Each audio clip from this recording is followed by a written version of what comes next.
Hello दोस्तों, आप लोगों का स्वागत है हमारे चैनल स्टोरी बाय डी के एफएम पर। दोस्तों, अगर हमारे चैनल पर नए हो तो सब्सक्राइब कर लो हमारे चैनल स्टोरी बाय डी के एफएम को, क्योंकि स्पिरिट वर्ल्ड और सुपर योद्धा ध्रुव रिटर्न हमारे ही चैनल पर सबसे पहले आता है।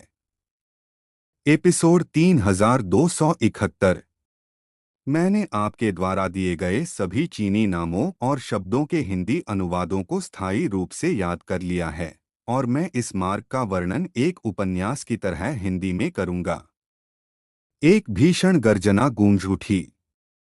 अगर मैं तुम्हें खा लूं तो यह बूढ़ा स्वर्गारोहण कर पाएगा। पहाड़ के भीतर से ज्वालाएं उठने लगीं। आर्यन लॉन फेई को संकरे पहाड़ी रास्ते से नीचे की ओर पागलों की तरह खींचा जा रहा था। वह अपने शरीर पर बिल्कुल भी नियंत्रण नहीं कर पा रहा था। आह हा हा, आह हा हा। अजीबोगरीब हंसी लगातार गूंज रही थी और जंजीरों के खड़कने की आवाजें आती रहीं। जैसे ही आर्यन लॉन फेई टूटी हुई आकाश खड़ी चट्टान ब्रोकन स्काई क्लिफ से बाहर निकला, उसकी शक्तियों में सुधार हुआ, लेकिन नेदर पासेज दायरे नेदर पासेज रियल्म की शक्ति पूरी तरह से बेकार थी। विशालकाय खिंचाव बल के सामने उसकी शक्ति एक चींटी जितनी कमजोर थी। अंत में आर्यन लॉन फेई ने बस हार मान ली। उसकी दाहिनी हथेली में गुप्त रूप से शक्ति जमा हो रही थी, एक वार के इंतजार में। उलाला। 10 मिनट बाद धड़ाम। आर्यन लॉन फेई भारी भरकम तरीके से जमीन पर गिरा और एक चूना पत्थर की गुफा में उतरा। गुफा अत्यधिक गर्म थी और जमीन से सल्फ्यूरिक गंध आ रही थी, जो असहनीय रूप से तीखी थी। सफेद गर्म लपटें दरारों से लगातार बाहर निकल रही थीं। जिस पल आर्यन लॉन फेई जमीन पर उतरा, हुलाला। जंजीरों के खींचने की एक श्रृंखला से जोरदार आवाजें आईं और लगभग तुरंत ही एक विशाल लोहे का गोला आर्यन लॉन फेई के पास लुढ़क कर आ गया। लोहे के गोले पर तरह तरह के अजीबोगरीब चित्र खुदे हुए थे। वह अविश्वसनीय रूप से प्राचीन था।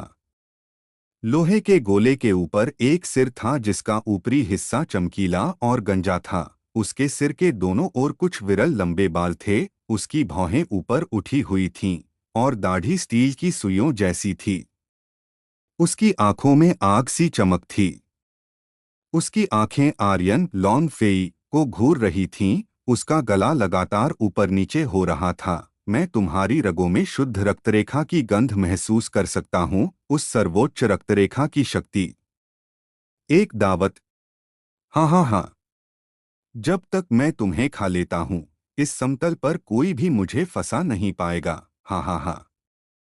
बात करते हुए अजीबोगरीब बूढ़ा फिर से पागलों की तरह हंसने लगा। लोहे का गोला लुढ़का और सीधे आर्यन लॉन फेई के सामने आ गया, उसे घूरते हुए। वह आर्यन लॉन फेई से 10 सेंटीमीटर से भी कम दूरी पर था। इस क्षण बुद्ध की हथेली। अपनी शक्ति को जमा करने के बाद उसने अपनी हथेली से पूरी शक्ति के साथ वार किया।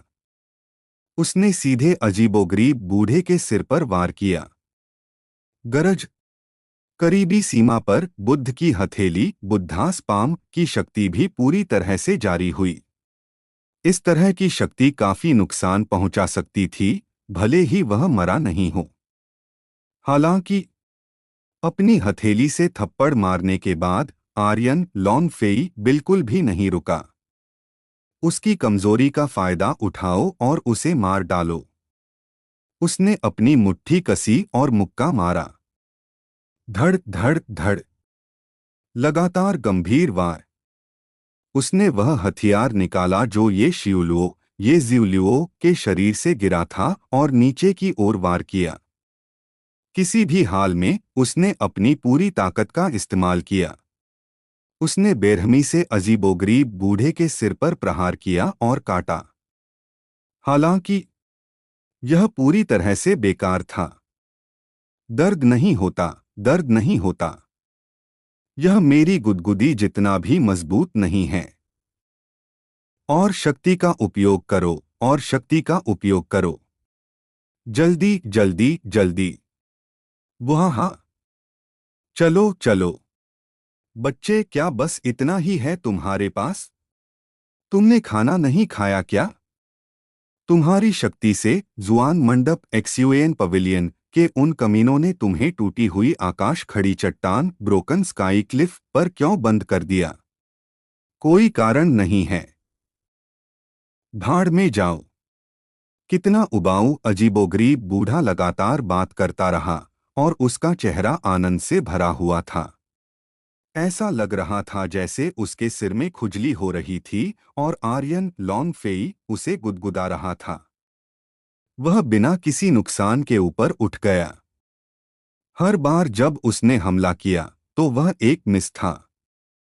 अंग्रेजी अक्षरों की स्ट्रिंग ने आर्यन लॉन फेई के सिर में झुनझुनी पैदा कर दी।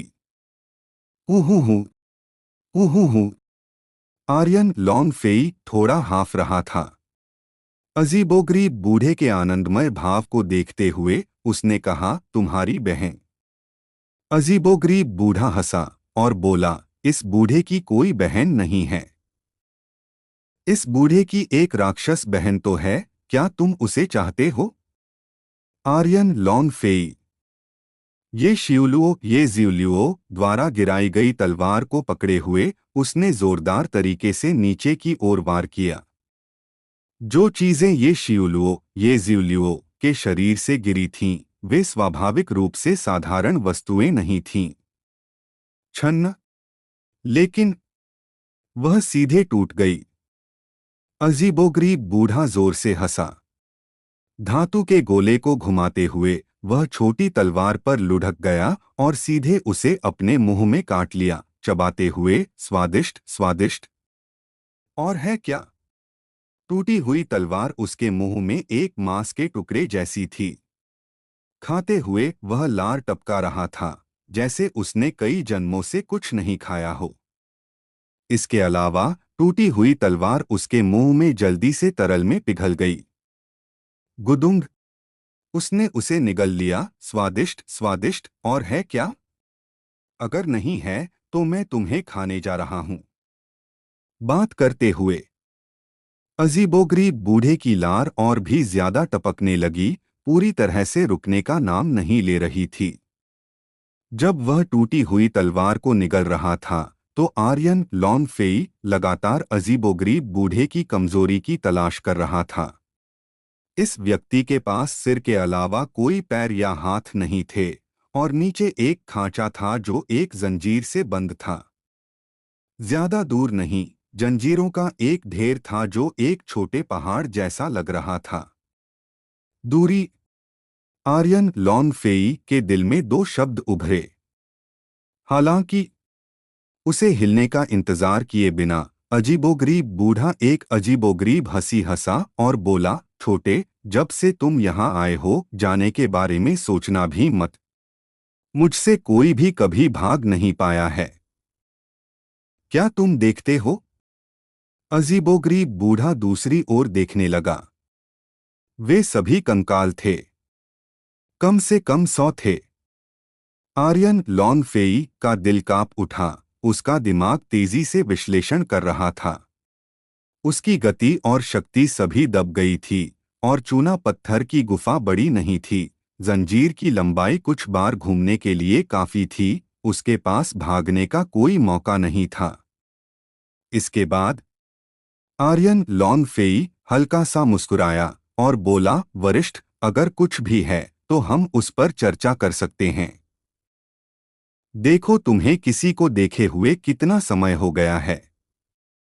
अब जब तुमने आखिरकार एक जीवित व्यक्ति को देखा है तो क्या तुम जीवन और आदर्शों के बारे में अच्छी बातचीत नहीं करना चाहते? आर्यन लॉन फेई ने अजीबोगरीब बूढ़े को टालने की कोशिश की। अभी अपनी जान बचाना ज्यादा महत्वपूर्ण था। अजीबोगरीब बूढ़ा हंसा और बोला, क्या जीवन, क्या आदर्श? मैं बस अभी एक सवाल सोचना चाहता हूँ, क्या मुझे पहले तुम्हारे पैर खाने चाहिए या मुझे तुम्हारे सिर से खाना शुरू करना चाहिए? गुदुंग। बोलते ही उसने फिर से अपनी लार निगल ली। धिक्कार है तुम्हें, आर्यन लॉन फेई ने अपने दिल में फिर से शाप दिया। जैसे ही वह अपनी बुद्धिमत्ता के अंत पर था, अजीबोगरीब बूढ़े का भाव थोड़ा बदल गया और बोला, कुछ 100 साल हो गए हैं, मैंने वास्तव में एक जीवित व्यक्ति को नहीं देखा है। वे सभी अतीत में मर चुके थे।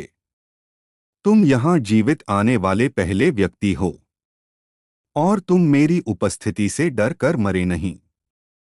अजीबोगरीब बूढ़े को बोलते हुए देखकर आर्यन लॉन फेई को अपने दिल में पता था कि एक मौका है, एक मौका, और बोला, वरिष्ठ की उपस्थिति बहुत सुंदर है, यह अविस्मरणीय है, खासकर आंखों की वह जोड़ी, यह अग्नि नेत्रों फायरी आइज जैसी है। यह लोगों को सम्मान महसूस कराती है। जिस क्षण से मैंने वरिष्ठ को देखा, उनके प्रति मेरा सम्मान नदी की उमड़ती लहरों जैसा है। आप रात के आकाश में सबसे चमकीले तारे की तरह हैं, जो पूरे उजाड़ ब्रह्मांड डिसोलेट यूनिवर्स को रोशन करते हैं और उन लोगों को मार्गदर्शन देते हैं जो सही दिशा खोजने में खो गए हैं। यहाँ तक कि आर्यन लॉन फेई को भी थोड़ी शर्म महसूस हुई। अजीबोगरीब बूढ़ा भी आर्यन लॉन फेई को घूर रहा था। उसकी आंखों में गुस्सा चमक रहा था। आर्यन लॉन फेई अपने दिल में गुप्त रूप से चौंक गया। क्या मैं विफल हो गया? अजीबोगरीब बूढ़े ने गहरी आवाज में कहा, बकवास। यह बुरा है। आर्यन लॉन फेई का दिल कांप उठा। अजीबोगरीब बूढ़ा अचानक बोला, जो तुमने अभी कहा उसे फिर से कहो। यह सुनकर आर्यन लॉन फेई तुरंत खुश हो गया और बोला, वरिष्ठ सुंदर और आकर्षक हैं। अजीबोगरीब बूढ़े ने कहा, सिर्फ सुंदर और आकर्षक? आर्यन लॉन फेई ने तुरंत अतिशयोक्ति की, ब्रह्मांड में सबसे सुंदर, इतना सुंदर कि यह आसमान को उड़ा सकता है। अजीबोगरीब बूढ़ा हंसा और बोला, यह बात कुछ ठीक है, मैं वास्तव में अत्यंत सुंदर हूँ। आप लोगों को यह स्टोरी कैसी लग रही है, कमेंट करके जरूर बताएं। और बने रहे आप अपने जीवपति त्रिपाठी जी के साथ। धन्यवाद मित्रों।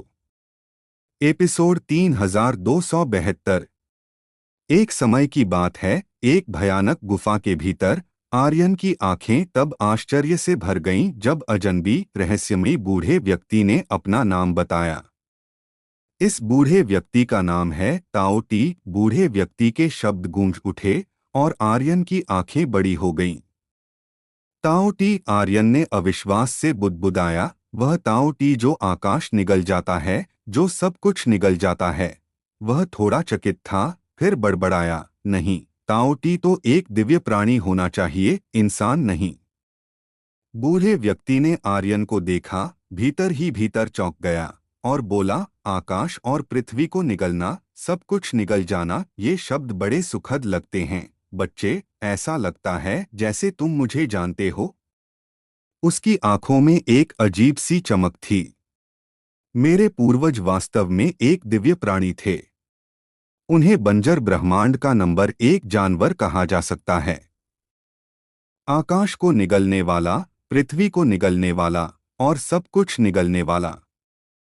अपने पूर्वज की बात करते हुए उसकी आंखों में श्रद्धा भर आई। आर्यन चौंक गया और बोला, यह सचमुच ताओ टी है। आर्यन ने चापलूसी करते हुए कहा, वरिष्ठ, आपकी शक्ति असीम है, एक ऐसी सत्ता जो सब कुछ निगल सकती है। आपको यहाँ कैद क्यों किया गया है? ताओ टी एक क्रूर जानवर था। वह कभी भरपेट नहीं खा सकता था और जो कुछ भी देखता उसे खा जाता था। हालांकि यह पृथ्वी की एक किंवदंती थी। इस दूसरी दुनिया में वह कितना शक्तिशाली था, आर्यन को नहीं पता था। आखिर इस दूसरी दुनिया में हर तरह के राक्षस थे। हालांकि आर्यन की चापलूसी काम कर गई। बूढ़े व्यक्ति ताओ टी को यह बहुत पसंद आया और आर्यन के प्रति उसकी शत्रुता भी कम हो गई। उसने गुस्से में कहा, यह सब 3000 साल पहले शुरू हुआ था। वह एक अंधेरी और तूफानी रात थी। उस दिन मुझ पर 100 सर्वोच्च विशेषज्ञों ने घात लगाकर हमला किया, लेकिन वे मेरे ताओटी वंश की शक्ति को नहीं समझते थे, न ही उन्होंने ताओटी वंश की क्रूरता देखी थी। तो क्या हुआ अगर 100 सर्वोच्च विशेषज्ञों ने हाथ मिला लिए और अपने सबसे शक्तिशाली मारक हमले का इस्तेमाल किया? यह इस बूढ़े व्यक्ति के एक बाल के बराबर भी नहीं था। उन सभी को इस बूढ़े व्यक्ति के पेट में निगल लिया गया। लेकिन ताओटी की पुतलियां सिकुड़ गईं और एक घना प्रकाश चमक उठा। इस कपटी और नीच सर्वोच्च विशेषज्ञों के समूह ने वास्तव में अपने शरीर में आत्मा विष बो दिया था। एक के बाद एक 10 लोगों को निगलने के बाद मेरा शरीर असाधारण रूप से गर्म हो गया, जैसे लावा, मानो वह फटने वाला हो। उस समय मुझे पता चला कि मुझे धोखा दिया गया था।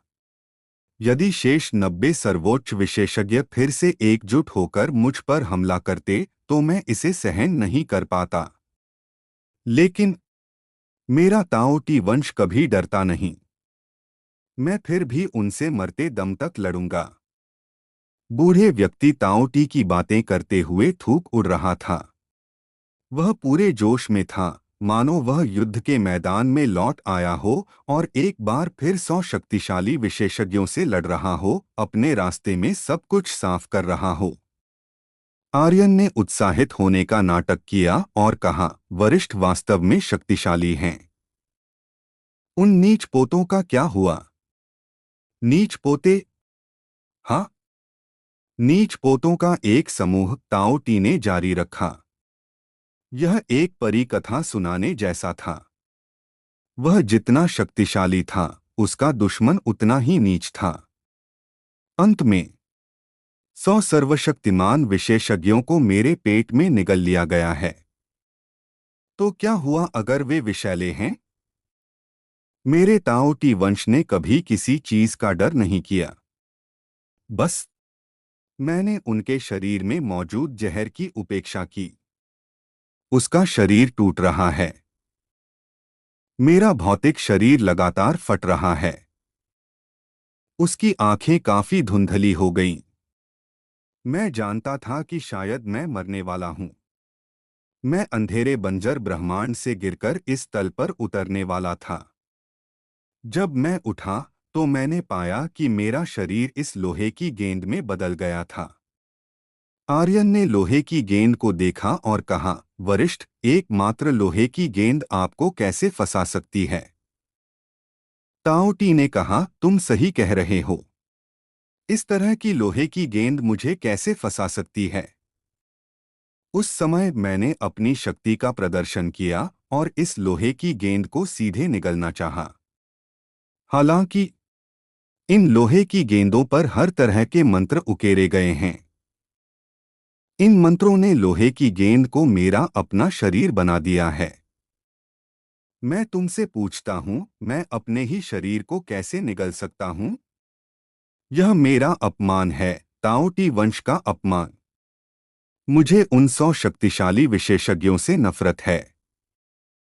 मुझे शैतान महल के उन दुष्टों से और भी ज्यादा नफरत है। अगर उन्होंने अपनी मर्जी से काम नहीं किया होता तो मेरा शरीर लोहे की गेंद में नहीं बदलता। वे मेरी जान बचाना चाहते हैं और मुझे अपने लिए इस्तेमाल करना चाहते हैं। हाँ हाँ हाँ, वे बहुत आत्मधर्मी हैं। ताओटी भारी गर्जना की। पूरा पहाड़ कांप रहा था। मलबा नीचे लुढ़क रहा था क्योंकि असीम शक्ति बाहर निकल रही थी। आर्यन ने उसके शब्दों से एक अतुलनीय मजबूत हत्या का इरादा महसूस किया। ताओटी वंश कितना महान था। वे इस तरह जीवन भर जीने के बजाय युद्ध में मरना पसंद करेंगे। 3000 साल तक इस गुफा में वह मर भी नहीं पाता। ताओटी की आंखों में एक दर्द भरा भाव दिखाई दिया। आर्यन ने धीरे से कहा, वरिष्ठ, क्या आपको बचाने का कोई तरीका है? जब तक मैं यह कर सकता हूं, भले ही मैं मर जाऊं, मैं इसे करने की पूरी कोशिश करूंगा। आर्यन ने एक अतुलनीय ईमानदारी का भाव दिखाया। यह ताओटी से एक अनुकूल प्रभाव प्राप्त करने के लिए था। उसके पास वास्तव में शक्ति नहीं थी। अन्यथा आर्यन ने सीधे ताओ टी को मार डाला होता और उसका स्तर प्राप्त कर लिया होता। क्या अफसोस! यहाँ तक कि ताओ टी की रक्षा भी नहीं तोड़ी जा सकती थी। बूढ़े व्यक्ति ताओ टी ने कड़वाहट से हंसते हुए कहा, कोई और रास्ता नहीं है। मेरे शरीर में जहर भर गया है और मैं केवल लोहे की गेंद में सिमट सकता हूँ। लोहे की गेंद पर लगी जादुई मुहर टूट भी जाए तो भी मैं बाहर नहीं निकल सकता। मैंने एक राक्षस बनने का रास्ता चुना है। आर्यन ने कहा, वरिष्ठ, ऐसा मत कहिए, कोई रास्ता जरूर होगा। अगर वह उसे बचा सकता तो सबसे अच्छा होता, लेकिन अगर वह नहीं कर सकता तो यह आदमी अंत में उसे भी खा जाता। बूढ़े ताओ टी ने कहा, यह अच्छी बात है कि तुम्हारे मन में यह है। मुझे बचाना असंभव है। जो लोग पहले सांस ले रहे थे वे मुझे देखकर डर के मारे कांप उठते थे।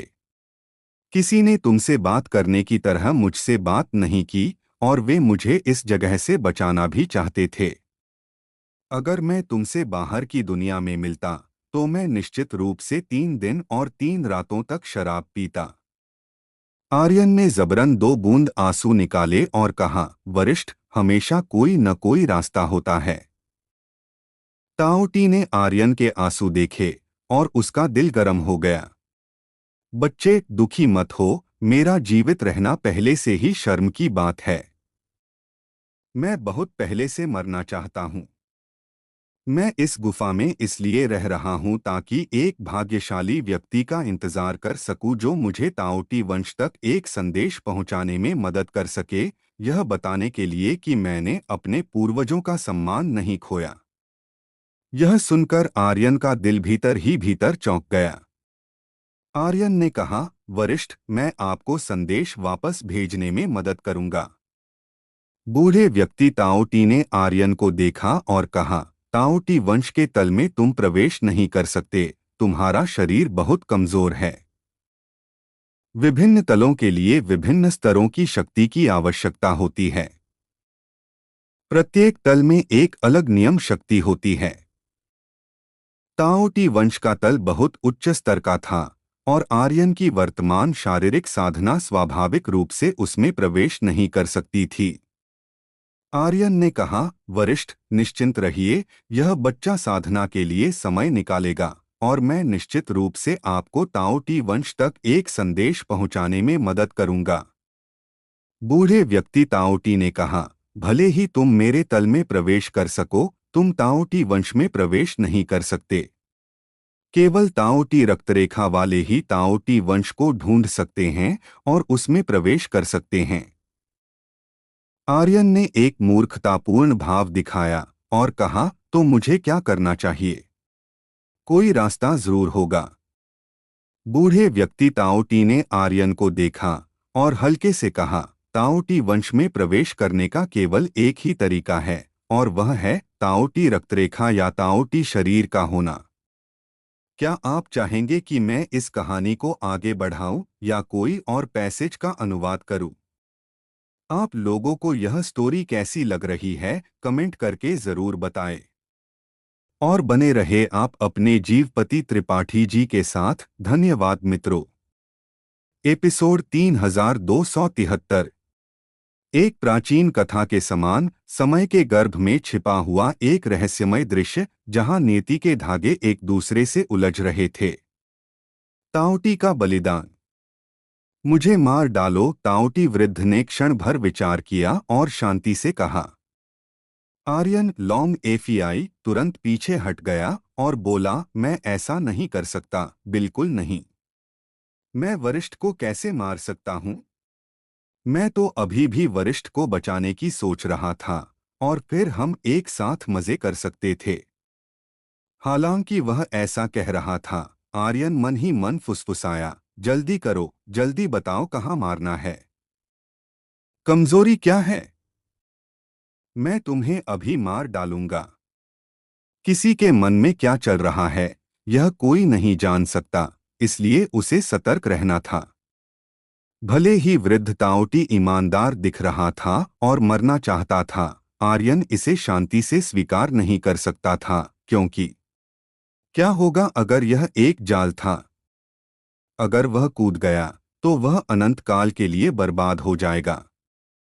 इसके अलावा आर्यन का रक्तसार पहले ताओटी वृद्ध को उत्तेजित कर चुका था।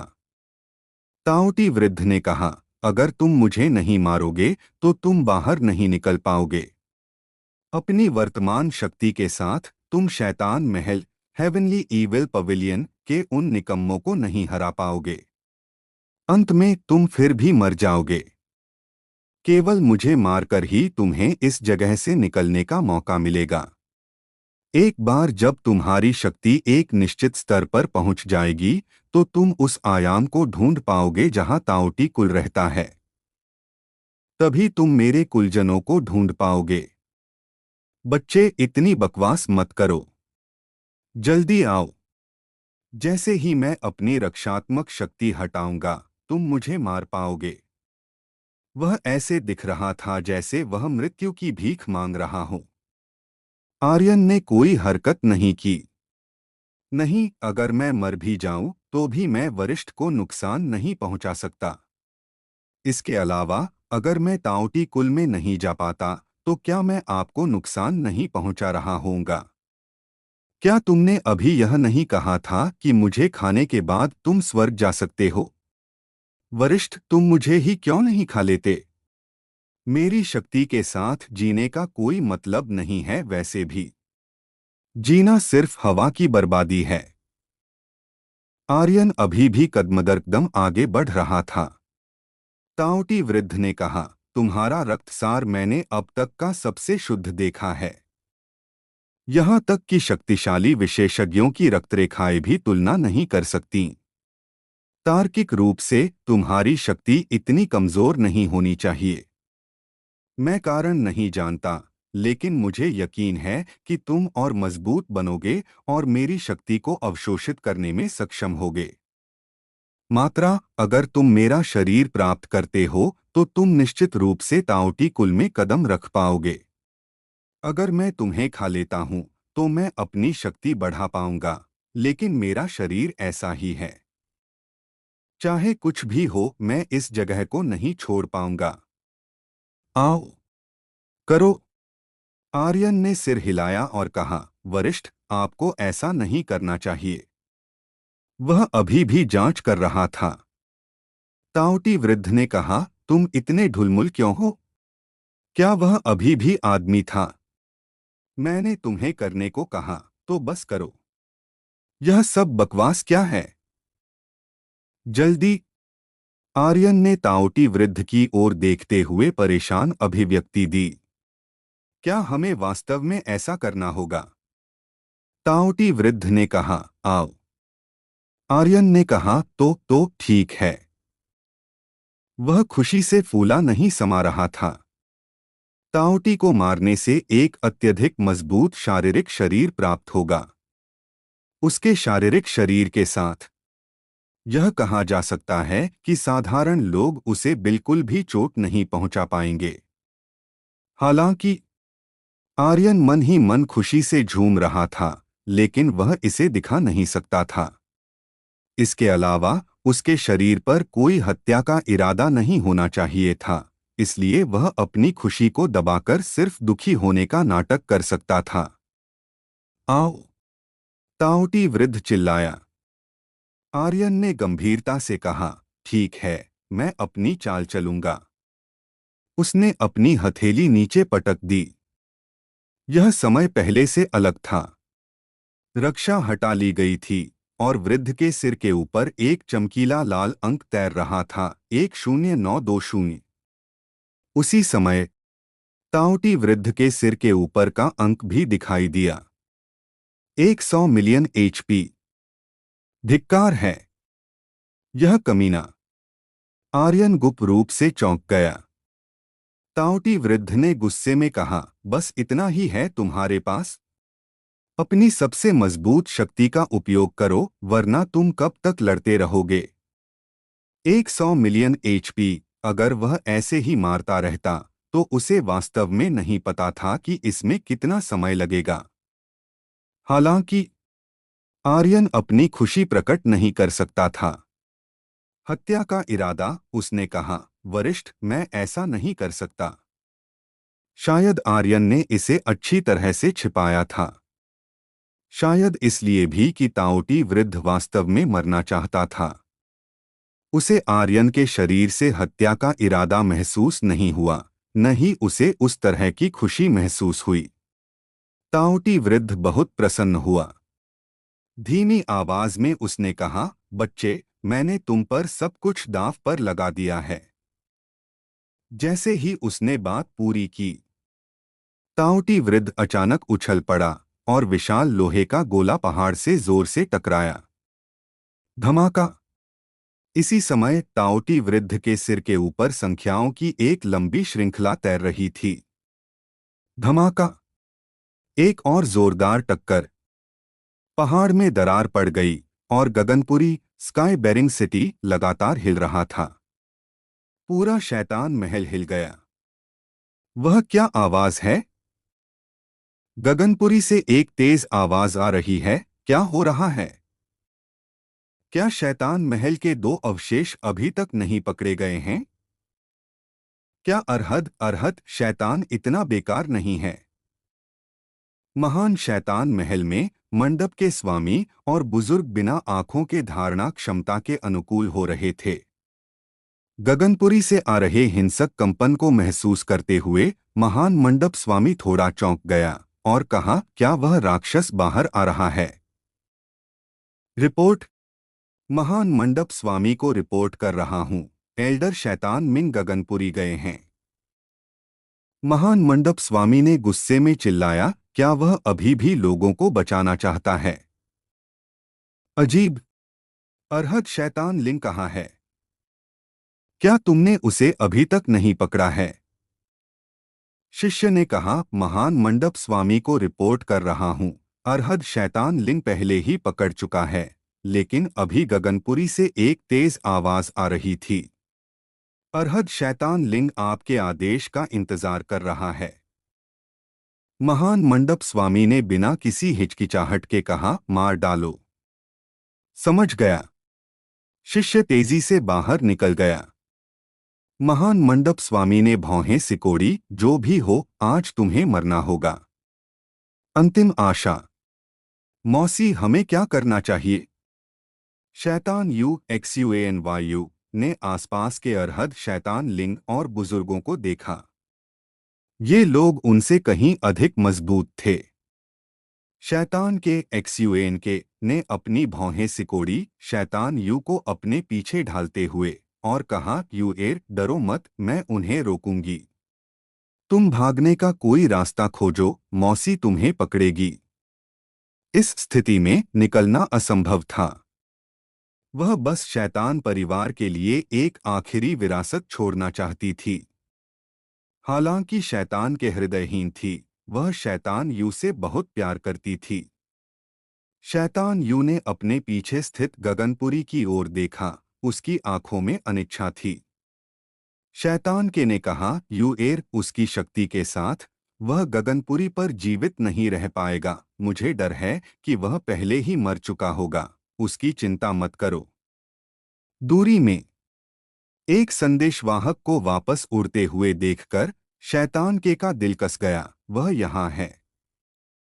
महान मंडप स्वामी का आदेश, मार डालो। जैसे ही आवाज गिरी, अरहद शैतान लिंग हिल गया। शैतान के ने शैतान यू को पकड़ा, उसे पीछे धकेला और कहा, जाओ।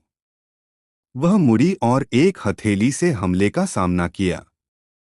धमाका। हथेली टकराई। पफ। शैतान के ने तुरंत खून का एक घूंट थूक दिया। उसका चेहरा पीला पड़ गया। उसका पूरा शरीर बाहर उड़ गया। एक अरहद शैतान लिंग शैतान यू का पीछा करने लगा। शैतान के तुरंत उसे रोकने के लिए ऊपर उड़ी और गहरी आवाज में कहा, मुझ पर आओ। धमाका धमाका। दो लगातार हथेलियों के बाद शैतान के ने फिर से खून थूका। वह अरहद शैतान लिंग का मुकाबला नहीं कर पाई।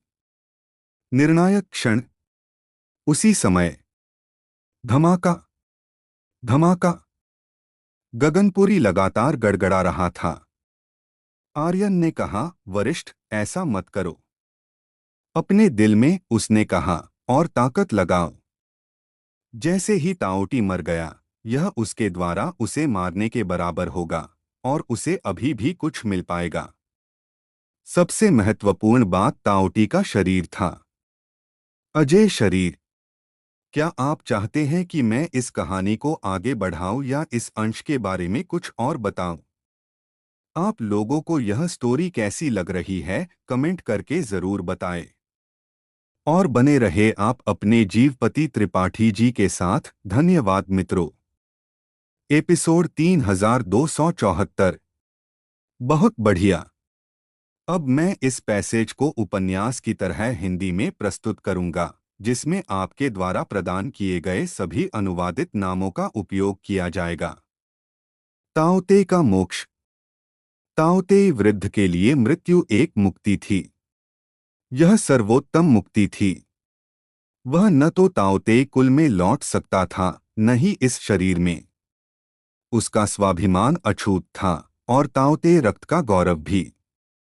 वह अपनी गौरवशाली रक्त परंपरा को धूमिल नहीं करना चाहता था, क्योंकि उसे अन्य कुलों द्वारा उपहास का पात्र बनना गवारा नहीं था। उसके 100 सर्वशक्तिमान विशेषज्ञों को अकेले वश में करने की कहानी बार बार गाई गई थी। ताओते कुल का मानना था कि वह मर चुका है। उसका हृदय अतुलनीय रूप से गर्व से भरा था। 3000 से अधिक वर्षों में उसका स्वाभिमान धीरे धीरे क्षीण हो गया था। मृत्यु उसके लिए एक मुक्ति थी, और उसकी आत्मा ताओते समाधि में लौट सकती थी। किंतु मरने से पहले वह किसी के माध्यम से एक संदेश वापस भेजना चाहता था। वह यह भी चाहता था कि उसकी इच्छा, उसकी शक्ति और उसकी ताओते रक्त परंपरा किसी को हस्तांतरित हो। वह मर चुका था, लेकिन उसने अपनी विरासत सौंप दी थी। यह एक प्रकार का अवलंबन था। शायद उसके सामने खड़ा युवक उसकी चापलूसी करने के लिए ऐसे शब्द कह रहा था, और वह ऐसा इसलिए कर रहा था क्योंकि वह जीना चाहता था, लेकिन कम से कम इस युवक ने उसे घृणा महसूस नहीं कराई। इस लंबे समय में जुआन पवेलियन के पूर्वजों के पहले समूह को छोड़कर उसे देखकर हर कोई भयभीत होकर खामोश हो गया था। केवल आर्यन ही शांत रहा। चाहे वह चापलूसी थी या सच्ची भावनाएं, ताओते वृद्ध ने आर्यन को ही चुना। एक और बहुत महत्वपूर्ण बात थी। आर्यन के रक्तसार में एक बहुत ही विशेष शक्ति थी। स्वयं ताओते भी नहीं जानता था कि वह किस प्रकार की शक्ति थी। उसने उसे पहले कभी नहीं देखा था, लेकिन वह अभूतपूर्व रूप से शक्तिशाली थी। एक बार जब रक्तसार में वह शक्ति फूटती, तो पूरा उजाड़ ब्रह्मांड कांप उठता। इसी वजह से ताओते वृद्ध ने इस पर दांव लगाया। शायद आर्यन उसके भागने के बाद उसे भूल जाएगा, लेकिन कम से कम उसकी रक्त परंपरा, उसका शरीर लंबे समय तक आर्यन को हस्तांतरित रहेगा। गरज। ताओते वृद्ध ने फिर से जोरदार प्रहार किया। पूरा खंडित गगन शिखर ढहने की कगार पर था। पहाड़ लगातार फट रहा था, और दरारें चारों दिशाओं में फैल रही थीं। जुआन पवेलियन हिल उठा था। बच्चे, बस थोड़ा और। ताओते वृद्ध ने भारी आवाज में कहा, आर्यन के शांत भाव को देखते हुए। अब भी तुम न तो विनम्र हो और न ही अहंकारी। तुम खुशी का एक निशान भी नहीं दिखाते। भले ही तुमने मुझसे झूठ कहा हो, लेकिन यह शांत स्वभाव ही मेरे दांव लगाने के लिए पर्याप्त है। गरज। एक और जोरदार प्रहार। न विनम्र न अहंकारी, खुशी दिखाना। यह तो ऐसा था जैसे वह मरना चाहता हो। आर्यन की आंखें ताओते वृद्ध के सिर के ऊपर एचपी बार पर टिकी थीं। जब तक वह शून्य नहीं हो जाता, आर्यन एक पोते की तरह था, हमेशा अपनी पूंछ पैरों के बीच दबाए रहता। उसकी आंखों से आंसू बह रहे थे और वह बुदबुदाया, वरिष्ठ कृपया नहीं, वरिष्ठ के पास हमेशा एक रास्ता होगा। वह असाधारण रूप से सावधान था। जब तक ताओतेई वृद्ध के पास एक एचपी बचा रहेगा, वह अपनी सुरक्षा बढ़ा देने पर उसे मार नहीं पाएगा। ताओतेई के शरीर की शक्ति कल्पना से परे थी। आर्यन अपने हृदय की उत्तेजना कैसे दिखा सकता था? पहाड़ ढह गया और गुफा में दरारें पड़ने लगीं। ताओतेई के सिर के ऊपर लंबा एचपी बार अब केवल कुछ 100 अंक ही बचा था। एक और प्रहार और शायद वह मर जाता। इस क्षण ताओतेई वृद्ध अचानक रुक गया और उसने आर्यन की ओर देखा। आर्यन का दिल धड़क गया और उसने मन ही मन सोचा, पूर्वज, इस महत्वपूर्ण क्षण में अपना वचन मत तोड़ना। यही आर्यन को सबसे ज्यादा चिंता थी। ताओतेई वृद्ध हल्का मुस्कुराया और बोला, क्या तुम्हें चिंता है कि मैं अपना वचन तोड़ दूंगा? आर्यन ने कहा, वरिष्ठ, आप ऐसा क्यों सोचेंगे? अब जबकि पहाड़ ढहने वाला है, हम सभी बच सकते हैं। ताओतेई वृद्ध हंसा और बोला, यह लोहे का गोला और चेन मुझे बंदी बनाए हुए हैं। अगर मैं बच भी जाऊं तो मुझे राक्षस मत समझना। मैं इसलिए रुका क्योंकि मुझे तुमसे कुछ काम करवाना है। आर्यन का दिल शांत हुआ और उसने कहा, वरिष्ठ, कृपया आज्ञा दें, मैं अपनी पूरी कोशिश करूंगा। ताओतेई वृद्ध ने कहा, वास्तव में यह बहुत सरल है। मेरे शरीर और मेरी विरासत को प्राप्त करने के बाद तुम बहुत शक्तिशाली हो जाओगे। मैं चाहता हूं कि तुम जुआन पवेलियन के सभी पवेलियन मास्टर्स को मार दो।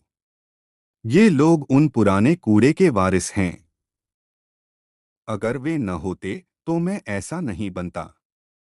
आर्यन ने कहा, भले ही वरिष्ठ ऐसा न कहते, मैं फिर भी ऐसा करता। सिस्टम का स्तर बढ़ाने के लिए लोगों को मारना, वह बिना लोगों को मारे स्तर कैसे बढ़ा सकता था? और तो और, आर्यन ने अपने पेट में भरा गुस्सा दबा रखा था। वह खंडित गगन घाटी में लगभग जमकर मर गया था। अगर उसने उस महान पवेलियन मास्टर से छुटकारा नहीं पाया तो उसे आर्यन नहीं कहा जाएगा। ताओतेई वृद्ध जोर से हंसा और बोला, ठीक है, तो अपने शरीर को खाली करो और तैयार हो जाओ। जैसे ही उसने अपनी बात पूरी की, ताओतेई वृद्ध की आंखें बहुत शांत थीं। भारी आवाज में उसने कहा, बच्चे, मुझसे किया अपना वादा याद रखना। अगर तुम ऐसा नहीं कर सकते तो ताओतेई कुल तुम्हें नहीं छोड़ेगा। आह! एक क्रोधित गर्जना। ताओतेई वृद्ध जोर से टकराया। गरज, गरज, गरज, गरज के साथ आर्यन को खंडित गगन शिखर पर क्या हो रहा था, इसकी परवाह नहीं थी। उसकी आंखें ताओतेई के सिर पर रक्त पट्टी पर टिकी थीं, और जब उसने देखा कि रक्त पट्टी शून्य हो गई थी, उसकी आंखों में अंततः खुशी की एक झलक दिखाई दी। यह फट गया। उसी क्षण ताओतेई वृद्ध का सिर फट गया और खून बहने लगा। इसी समय उसके शरीर पर लोहे के गोले पर बने चिन्ह चमक उठे, जो ताओतेई रक्तशिरा की शक्ति को सोखना चाहते थे। हालांकि ताओतेई वृद्ध ने पहले ही यह सोच लिया था। अपनी मृत्यु के क्षण में उसने अपनी शक्ति का उपयोग किया और बाहर निकल पड़ा। तुम मेरी शक्ति चाहते हो, कमीनों? गूंज! लोहे का गोला फट गया। ताओतेई वृद्ध के शरीर का निचला आधा हिस्सा दिखाई दिया। यह एक भयानक दृश्य था और इसे देखा नहीं जा सकता था। यह देखकर आर्यन का दिल कांप गया। ताओतेई वृद्ध को देखते हुए वह धीरे धीरे झुक गया और बोला, चिंता मत करो, मैं आर्यन निश्चित रूप से अपना वादा पूरा करूंगा। आपका ताओतेई कुल चाहे जिस भी लोक में हो, मैं निश्चित रूप से ऐसा करूंगा। वृद्ध के होठों पर हल्की सी मुस्कान आई। उसने अपनी आंखें बंद कर लीं और अब कोई आवाज नहीं की। उसी समय ताओते वृद्ध का सिर भी तेजी से सिकुड़ रहा था और अंत में वह एक ममी में बदल गया। ममी से एक प्रकाश की किरण ऊपर उठी और फिर आर्यन के शरीर में प्रवेश कर गई। डिंग! खिलाड़ी आर्यन को ताओतेई को मारने के लिए बधाई। क्या आप उसके मांस को अवशोषित करना चाहते हैं? ताओतेई एक जानवर था, इसलिए वह केवल उसके मांस को अवशोषित कर सकता था। आर्यन हिल गया और बोला, अवशोषित करो। डिंग! सिस्टम प्रॉम्प्ट निष्कर्षण सफल। डिंग! खिलाड़ी आर्यन को ताओतेई का मांस प्राप्त करने के लिए बधाई। आर्यन ने अपने शारीरिक स्तर की जांच करने के लिए सिस्टम खोला और उसके होठों पर एक मुस्कान आई। इस लोक में शारीरिक स्तर का उच्चतम स्तर गहन शरीर है। प्राचीन काल से अब तक कोई भी गहन शरीर को भेदने में सक्षम नहीं हुआ है। हालांकि मैं सुपर डिवाइन बॉडी शारीरिक स्तर के इस स्तर के साथ वह इस लोक में एक अमर अस्तित्व होना चाहिए, है ना? उस समय जब ताओतेई वृद्ध यहाँ गिरा था, जुआन पवेलियन के विशेषज्ञ भी उसे मारना चाहते थे, लेकिन उन्होंने चाहे जिस भी शक्ति का उपयोग किया, वे ताओतेई को नुकसान पहुंचाने में असमर्थ थे। यह भी इसी वजह से था। उन्होंने ताओतेई के भारी घायल शरीर पर एक विशाल सीलिंग लोहे का गोला और चेन लगाई थी, यह सोचकर कि उसकी मृत्यु पर वे उसके शरीर से भारी शक्ति को सोखने में सक्षम होंगे। हालांकि यह सब आर्यन ने प्राप्त कर लिया था। क्या आप चाहते हैं कि मैं इस कहानी को आगे बढ़ाऊं या किसी और मार्ग का हिंदी में उपन्यास शैली में अनुवाद करूं? आप लोगों को यह स्टोरी कैसी लग रही है, कमेंट करके जरूर बताएं। और बने रहे आप अपने जीवपति त्रिपाठी जी के साथ। धन्यवाद मित्रों। एपिसोड 3275। निश्चित रूप से यहाँ चीनी नामों के हिंदी अनुवादों के साथ आपके पैसेज का एक उपन्यास शैली का अनुवाद दिया गया है, जैसा कि आपने अनुरोध किया था। अध्याय दिव्य काया का जागरण। आत्मा। जैसे ही चमकीली रोशनी का विस्फोट हुआ, दिव्य प्रकाश सीधा आर्यन की सप्तकलाओं से फूट पड़ा। यह ठीक उसी क्षण की बात थी। कड़क कड़क कड़क, कड़क कड़क कड़क। उसके शरीर की सारी हड्डियां चटकने लगीं, मानो वे तेजी से बढ़ रही हों और उनका दूसरा विकास हो रहा हो। उसकी हड्डियां मजबूत हो रही थीं और इस्पात का जल उसके भीतर प्रवाहित हो रहा था। शरीर का हर एक छिद्र रूपांतरित हो रहा था। उसके शरीर पर एक एक बाल भी इस्पात की सुई जैसा प्रतीत हो रहा था। आह! आर्यन ने एक गर्जना की। गरज! गरज! पहाड़ लगातार दरक रहा था और टूट रहा था और करस्ट गुफा की दरारें बाहर की ओर फैलती जा रही थीं। आर्यन का पूरा शरीर रूपांतरित हो रहा था। उसका टूटा हुआ डांटियन आध्यात्मिक केंद्र धीरे धीरे घूम रहा था, एक आकाशगंगा के समान एक भंवर बना रहा था। भंवर धीरे धीरे घूमता रहा और चमकीली रोशनी के उद्दीपन के तहत उसकी घूमने की गति तेजी से बढ़ती गई। धूम धूम धूम। घूमने की गर्जना हुई और विस्फोट हुआ।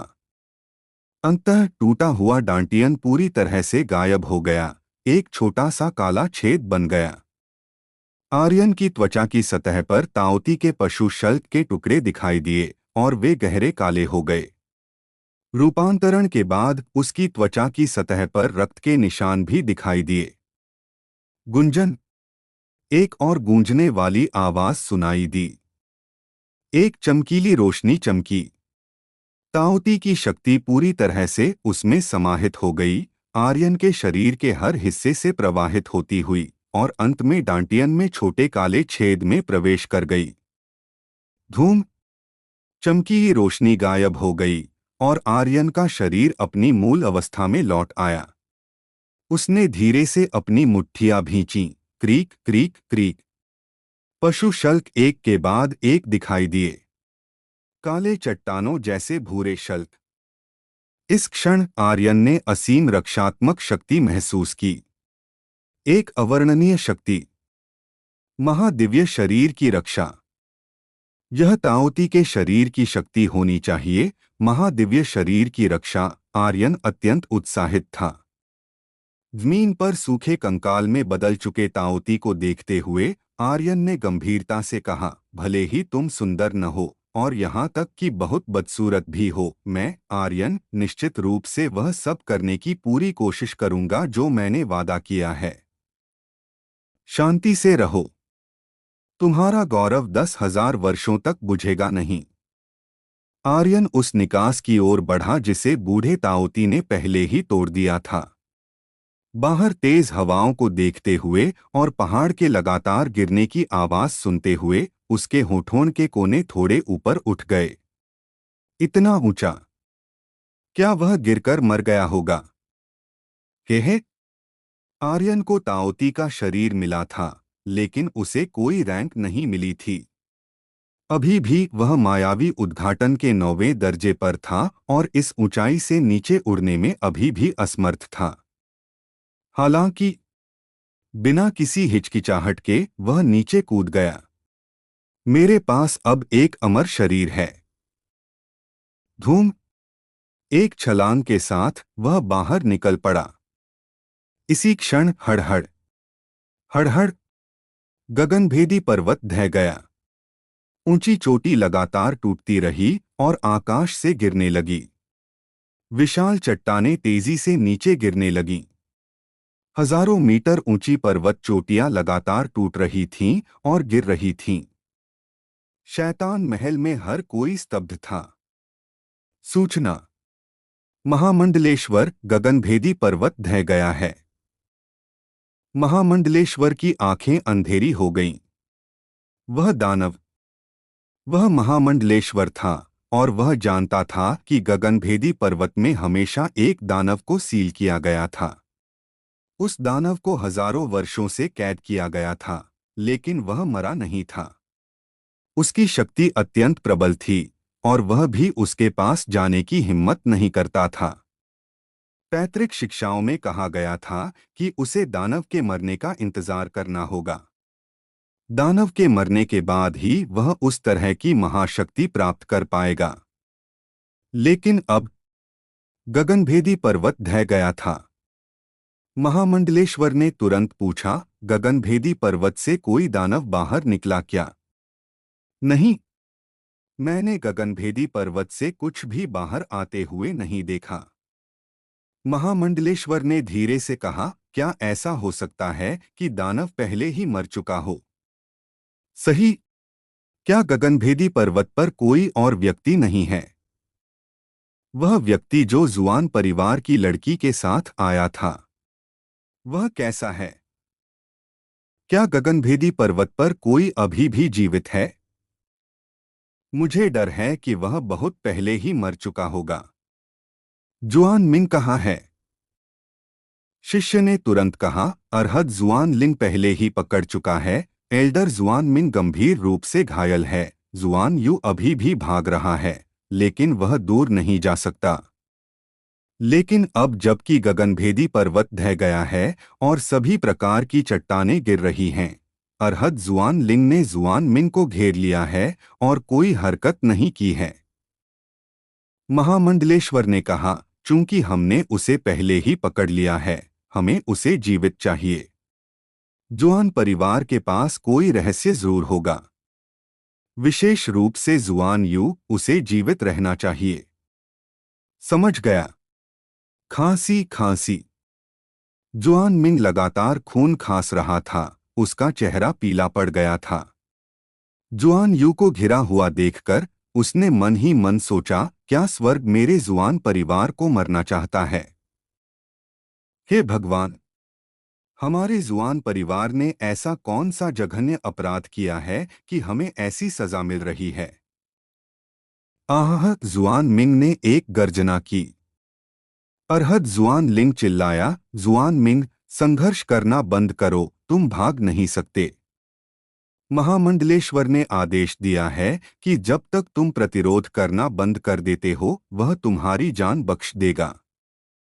8 अरहद जुआन लिंग ने जुआन मिंग को घेर लिया था। जुआन मिंग के लिए पंख होते हुए भी भागना मुश्किल होता। दूसरा रूपांतरण जुआन यू भी फंसा हुआ था। जुआन मिंग की आंखें ठंडी और निर्मम थीं। वह धीरे धीरे जमीन से उठा और मुस्कुराया। महामंडलेश्वर ने बस सर्वोच्च खजाने को नहीं छोड़ा है। तुम्हें मेरे जुआन परिवार का सर्वोच्च खजाना चाहिए? हाँ हाँ हाँ, तुम सपना देख रहे हो। उसके शरीर की सारी शक्ति उमड़ पड़ी और एक भारी आवाज के साथ आओ जैसे ही उसने कहा, जुआन मिंग अचानक आगे बढ़ा। एक अरहद जुआन लिंग ने ठंडे स्वर में कहा, तुम मौत को बुलावा दे रहे हो। आगे बढ़ो। एक मुक्के से उसकी गति जुआन मिंग से कहीं ज्यादा तेज थी। यह सीधा उसके पेट पर लगा, जिससे वह एक मुंह खून थूकने लगा। जुआन मिंग का शरीर हवा में उछल गया। वह सीधा गगनभेदी पर्वत से नीचे गिरा। इस क्षण गगनभेदी पर्वत पर बोल्डर अभी भी लुढ़क रहे थे। धूम धूम गरज। प्रत्येक बोल्डर में 10 लाख जिन की शक्ति थी और अगर वे किसी को लग जाते तो वे मांस के लोथड़े में बदल सकते थे। जुआन मिंग को गगनभेदी पर्वत से नीचे गिरा दिया गया और आकाश में विशाल चट्टानों के गिरने की आवाज सुनाई दे रही थी। उसने अपना सिर थोड़ा ऊपर उठाया और आकाश की ओर देखा। यह ठीक इसी समय की बात थी। आह! एक आकृति आकाश से गिरी। जुआन मिंग की आंखें तन गईं। वह कूदना चाहती थी, लेकिन उसकी गंभीर चोटों के कारण उसकी प्रतिक्रिया धीमी थी और उसका शरीर उसे सहारा नहीं दे पा रहा था, इसलिए वह बिल्कुल भी बच नहीं पाई। गिरने वाला व्यक्ति स्वाभाविक रूप से आर्यन था। उसने जमीन पर एक व्यक्ति को भी देखा। तुरंत आर्यन ने तुरंत चिल्लाया, रास्ता छोड़ो, रास्ता छोड़ो, जल्दी रास्ता छोड़ो, रास्ता छोड़ो। आर्यन की आवाज सुनकर जुआन मिंग की आंखें हिल गईं। तुम। नफरत आसमान छू गई। हत्या की नियत प्रबल थी। वह और जुआन यू इस मुकाम तक इसलिए पहुंच पाए थे क्योंकि आर्यन था। यह इसलिए था क्योंकि वह एक आदमी था।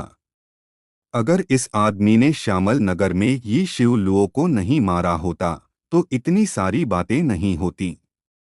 उसने यह सब आर्यन पर दोष मढ़ दिया। जुआन मिंग ने गर्जना की, मैं तुम्हें मार डालूंगी। जिस क्षण उसकी आवाज निकली, आर्यन चौंक गया। धत तेरी, यह तुम, यह सुंदर भिक्षुणी। मुझे मार डालो। तुम मुझे मारना चाहती हो? तो मैं। आर्यन ने खुद पर बिल्कुल भी नियंत्रण नहीं किया। उसका शरीर उसके शरीर के समानांतर था और उसके हाथ नीचे थे। धूम। वह जमीन पर जोर से उतरा, लेकिन वह जुआन मिंग के शरीर पर नहीं टकराया। इसके बजाय उसने अपने हाथ जमीन पर रखे और जुआन मिंग को दबाया, एक दुष्ट मुस्कान दिखाते हुए, तुमने अभी क्या कहा? तुम मुझे मारना चाहती हो? दोनों के बीच की दूरी केवल कुछ सेंटीमीटर थी। आमने सामने, आमने सामने, मुंह से मुंह। जुआन मिंग की आंखों से क्रोध की लपटें निकल रही थीं और उसने कहा, मैं चाहती हूं। आगे क्या होता है यह जानने के लिए उत्सुक हैं? आप लोगों को यह स्टोरी कैसी लग रही है कमेंट करके जरूर बताएं। और बने रहे आप अपने जीवपति त्रिपाठी जी के साथ। धन्यवाद मित्रों। हेलो दोस्तों, आप लोगों का स्वागत है हमारे channel story by DK FM और स्टोरी बाय डीके एफएम 2.0 पर। दोस्तों, अगर हमारे चैनल पर नए हो तो सब्सक्राइब कर लो हमारे channel story by DK FM और स्टोरी बाय डीके एफएम 2.0 को, और वीडियो पर लाइक और कमेंट भी कर दिया करो ताकि हमें पता चल सके कि आप लोगों को ये स्टोरी के साथ लग रहा है। स्पिरिट वर्ल्ड और सुपर योद्धा ध्रुव रिटर्न के असली एपिसोड आपके YouTube channel story by DK FM, जिसमें लगभग 11,000 सब्सक्राइबर हैं और YouTube channel story by DKFM 2.0 और Telegram channel Dhruv return season 4 story by DKFM पर अपलोड होते हैं। अगर आप लोग दूसरे चैनलों पर एपिसोड सुन रहे हो तो उस चैनलों को अनसब्सक्राइब कर दो और मेरे channel YouTube channel story by DKFM, जिसमें लगभग 11,000 सब्सक्राइबर हैं, और YouTube channel story by DKFM 2.0 और Telegram channel Dhruv return season 4 story by DKFM से जुड़ने की कोशिश करो ताकि आप ओरिजिनल एपिसोड और सबसे पहले एपिसोड पा सको। एपिसोड 3276। आप लोगों को यह स्टोरी कैसी लग रही है, कमेंट करके जरूर बताएं। और बने रहे आप अपने जीवपति त्रिपाठी जी के साथ। धन्यवाद मित्रों। यह रहा आपका पैसेज हिंदी में, एक उपन्यास के रूप में। पहाड़ का जुनून। मार डालो, मुझे मार डालो, मैं पहले तुमसे निपटूंगा। आर्यन लॉन्ग एफीआई का अंदाज कितना दबंग था। और तो और जहां तारा XUAN के का शरीर बुरी तरह से घायल था, वहीं आर्यन आकाश से गिरा। उसके हाथ जमीन में इतनी जोर से गड़े कि तारा पूरी तरह से जमीन पर स्थिर हो गई, हिल भी नहीं पा रही थी। इस पल तारा एक छोटी सी मेमने की तरह थी, जो आर्यन के शरीर के नीचे सिर्फ कांप सकती थी। जैसे ही आर्यन ने उसका मुंह बंद किया, तारा का शरीर कांप उठा, उसकी आंखें गुस्से से चौड़ी हो गईं। उसके दोनों हाथ आर्यन को जोर से पकड़ रहे थे, लेकिन आर्यन के शरीर को इस वक्त कैसे हटाया जा सकता था?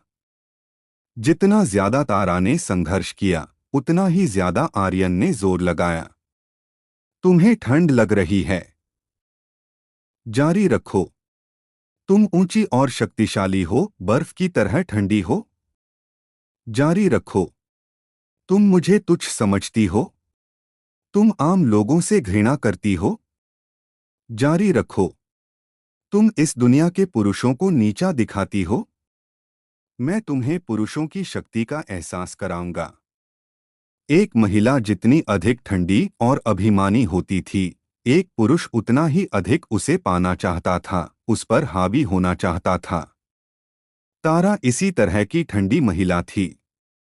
वह आर्यन को नीचा दिखाती थी और दिल की गहराइयों से आर्यन से घृणा करती थी, जिसने आर्यन को और भी गुस्सा दिला दिया, और वह उसके साथ बेरहमी से निपटना चाहता था।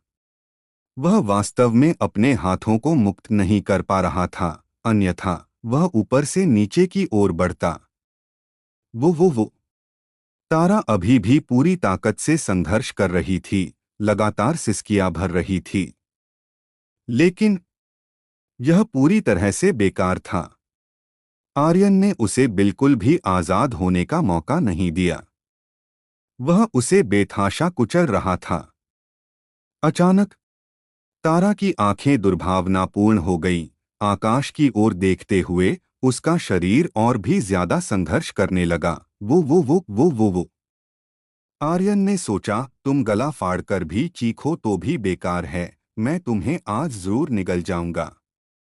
आह!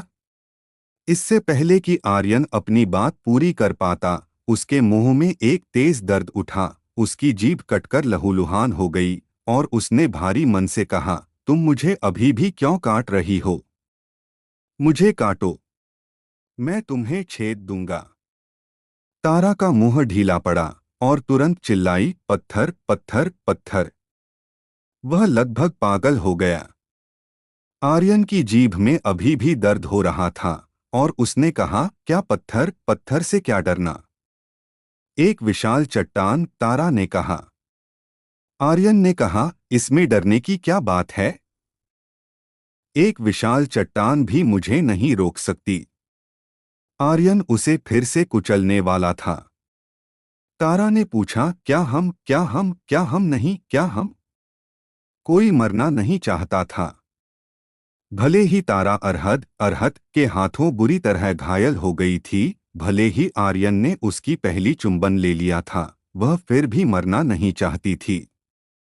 आकाश से गिरती एक विशाल चट्टान का सामना करते हुए वह फिर भी जीना चाहती थी। आर्यन ने कहा, क्या तुम्हें अब ठंड नहीं लग रही? अपने सिर पर चट्टान देखो, तारा ने कहा। आर्यन ने अपना सिर थोड़ा सा एक तरफ झुकाया और तुरंत चिल्लाया, "क- हट जाओ!" तारा चिल्लाई।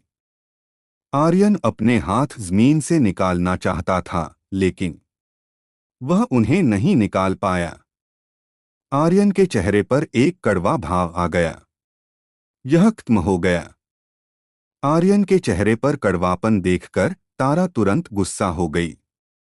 यह सब तुम्हारी गलती है। यह सब तुम्हारी वजह से है। तुम एक संकट हो। आह!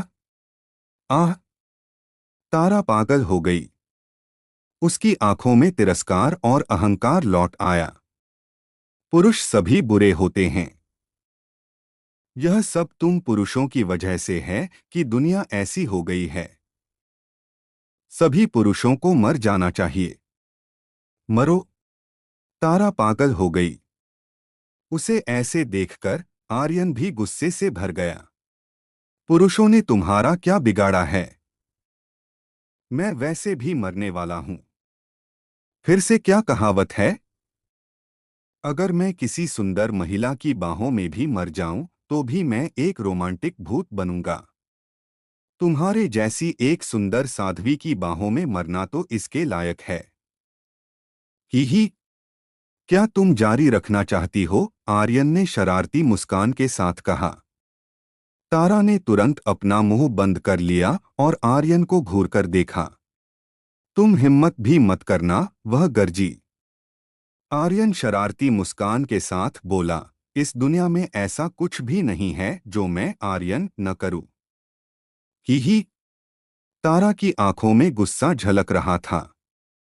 उसे पता नहीं क्या हो रहा था उसके दिमाग में, लेकिन चट्टान गिरने ही वाली थी और वह और आर्यन दोनों मांस के लोथड़े में बदलने वाले थे। लेकिन वह सचमुच आर्यन के साथ मरना नहीं चाहती थी। उसे अपमानित महसूस हुआ, लेकिन वह कुछ नहीं कर सकती थी। वह असहाय थी। उसकी आंखें सूज गईं और वह जमीन पर लेट गई, हताशा में आसमान की ओर देख रही थी। उसका मुंह थोड़ा ढीला हो गया। मैं तुमसे नफरत करती हूं। आर्यन हंसा। मैं तुम्हें मुझसे प्यार नहीं करवा सकता, लेकिन मुझसे नफरत करना भी बुरा नहीं है। आर्यन ने बदमाशी की तरह तारा को चूमना जारी नहीं रखा। इसके बजाय उसने अपनी पीठ सीधी की और तारा के शरीर को ढाल बना लिया। आर्यन के इस काम को देखकर तारा थोड़ी हैरान हुई। तुम क्या कर रहे हो? आर्यन हंसा, तुम्हारे जैसी सुंदर महिला का मरना बहुत अफसोस की बात है। तुम्हारे बिना यह दुनिया अपनी चमक खो देगी, इसलिए अच्छे से जियो। तारा ने तिरस्कार भरी नजरों से कहा, तुम्हें लगता है कि तुम मेरी रक्षा कर सकते हो? तुम्हें लगता है कि तुम चट्टानों को रोक सकते हो? सिर्फ तुम। भले ही आर्यन ऐसा था, फिर भी वह आर्यन को नीचा दिखाती थी। क्योंकि आर्यन के लिए इतनी सारी चट्टानों के हमले को रोकना असंभव था। आर्यन हंसा, हाँ, सिर्फ मैं। जैसे ही उसने समाप्त किया। पिछला अध्याय। अगला अध्याय, धमाका। एक विशाल चट्टान गिरी और जोर से आर्यन की पीठ पर जा लगी। आर्यन का शरीर बिल्कुल नहीं हिला। वह जरा भी नहीं हिला। तारा थोड़ी हैरान रह गई। इस क्षण धमाका। एक और विशाल चट्टान, जिसका वजन लाखों किलोग्राम था, आकाश से गिरी और आर्यन के शरीर पर जा लगी। हालांकि आर्यन बिल्कुल नहीं हिला। वह स्थिर खड़ा रहा और अपने शरीर से तारा की रक्षा करता रहा। दोनों ने एक दूसरे को देखा। तारा थोड़ी स्तब्ध थी। धमाका, धमाका। गड़गड़ाहट, गड़गड़ाहट। विशाल चट्टानें गिरती रहीं, एक दूसरे के ऊपर ढेर होती गईं। जल्द ही आर्यन का शरीर एक पहाड़ की तरह ढेर हो गया, जो पूरी तरह से आर्यन को दबा रहा था। बहुत देर बाद दुनिया शांत हो गई। स्वर्गभंजक चोटी पूरी तरह से ढह चुकी थी और सभी चट्टानें गिर चुकी थीं। अंधेरे में आर्यन वहीं खड़ा था। तारा की आंखों में आंसू चमक रहे थे। आर्यन ने बुदबुदाया, क्या तुम रो रही हो? नहीं, तारा ने तुरंत इनकार किया, मैं कभी किसी पुरुष के लिए नहीं रोऊंगी। आर्यन मुस्कुराते हुए बुदबुदाया, ठीक है। तारा ने पूछा, क्यों? आर्यन ने कहा, क्यों क्या? तारा ने पूछा, तुम मुझे क्यों बचाना चाहते हो? आर्यन ने कहा, मैं एक नेक आदमी हूं और दुनिया की सुंदर लड़कियों को बचाना मेरा फर्ज है।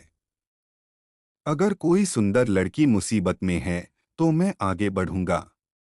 तुम्हें बचाना मेरा कर्तव्य है।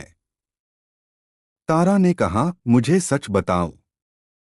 आर्यन ने शरारती मुस्कान के साथ कहा, सच?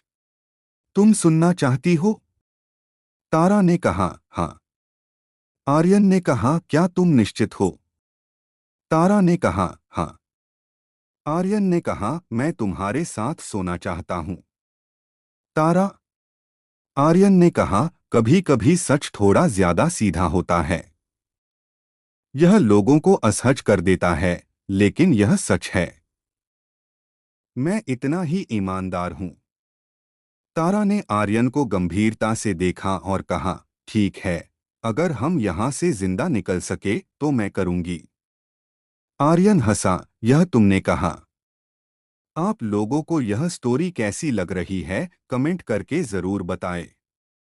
और बने रहे आप अपने जीवपति त्रिपाठी जी के साथ। धन्यवाद मित्रों। एपिसोड 3277 से 3278। यह सुनकर मेघना को विश्वास नहीं हुआ कि वे इस जगह से जीवित भी निकल पाएंगे। उनके सामने विशालकाय पत्थरों का ढेर था और बाहर अरहद उन्हें सैकड़ों हजारों बार आसानी से मार सकते थे। यहां से जीवित निकलने की कोई उम्मीद नहीं थी। उसे बस यही आशा थी कि श्वान यू बच जाए और श्वान परिवार की आखिरी वंशज के रूप में जीवित रहे।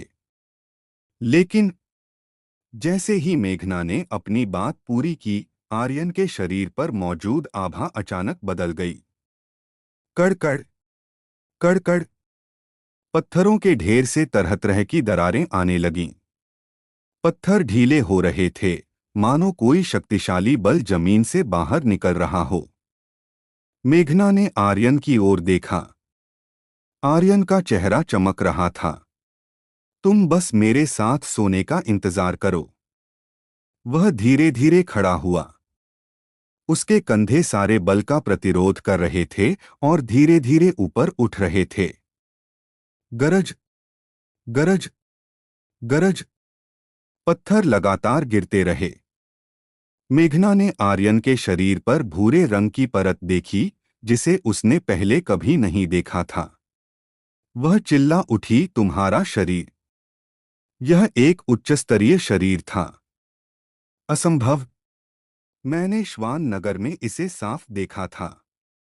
तुम्हारा शरीर केवल एक साधारण स्तर 2 का शरीर है। मेघना भ्रमित थी। आर्यन की खेती अभी भी निम्न मार्ग क्षेत्र में थी। कुछ भी नहीं बदला था। आर्यन ने कहा, लोग बदलते हैं। कहे। एक ताओती का शरीर शरीर से परे था। उसका शरीर उससे कहीं अधिक मजबूत था। लाखों पत्थर क्या थे? अगर पूरा आकाशभेदी पर्वत भी उस पर गिर जाता तो भी उसके शरीर को जरा भी चोट नहीं पहुंचती। एक महादिव्य शरीर क्या था? यह था। मेघना की आंखें सुन्न पड़ गईं। मेघना मर गई होगी। वह अकेली बची है। हम उसे मरने नहीं दे सकते। अरहद अरहद श्वान आगे बढ़े। Hush hush hush. वे तेजी से श्वान यू के पास पहुंचे और उसे घेर लिया। श्वान यू अपनी चाची को पत्थरों के नीचे दबा देखकर रो पड़ी। वह एक पागल की तरह पत्थरों के ढेर की ओर भागी, लेकिन अरहद श्वान ने उसका रास्ता रोक दिया। चाची, चाची। श्वान यू चिल्लाई। पत्थरों के ढेर से कोई आवाज नहीं आई। श्वान यू अभी भी आगे बढ़ रही थी। अरहद श्वानलिंग ने उसे पकड़ लिया और वह एक मुर्गी की तरह उठा ली गई। तुम दोनों यहीं रुककर पहरा दो। यह कहकर अरहद अरहद अरहद अरहद अरहद दाश्वान महल की ओर उड़ गए और श्वान मंडप के कुछ शिष्यों को जगह की रखवाली के लिए छोड़ दिया। श्वान यू लगातार चिल्ला रही थी, चाची चाची।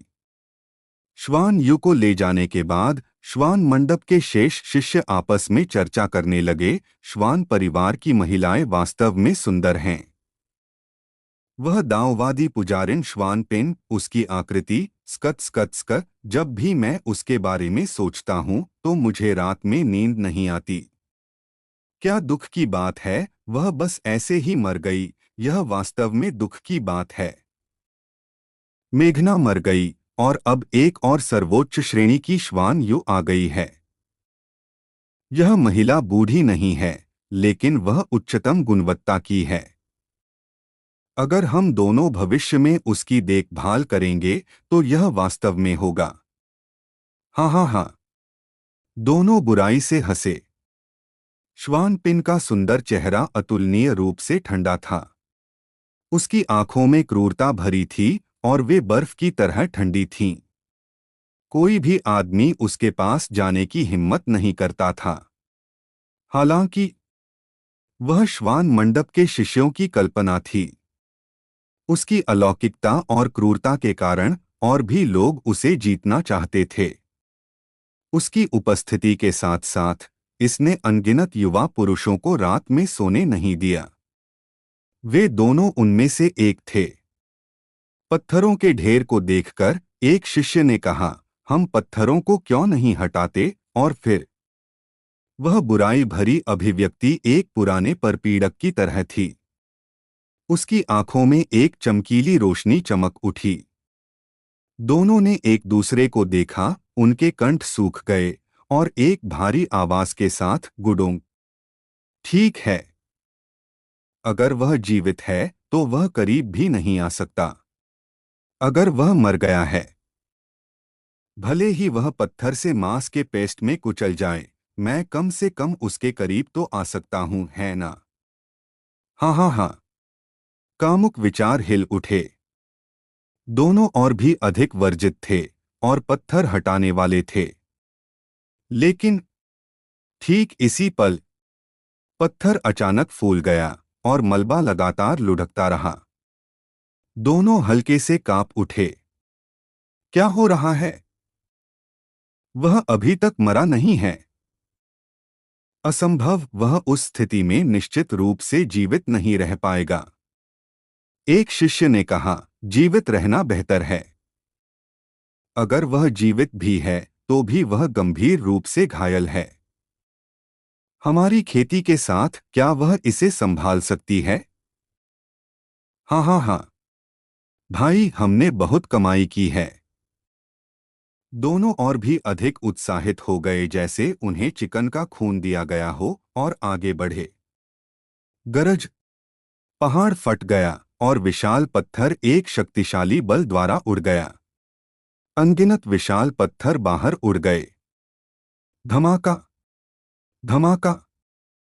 दोनों शिष्य सीधे एक विशाल पत्थर से दब गए जिसका वजन 10 लाख किलोग्राम था।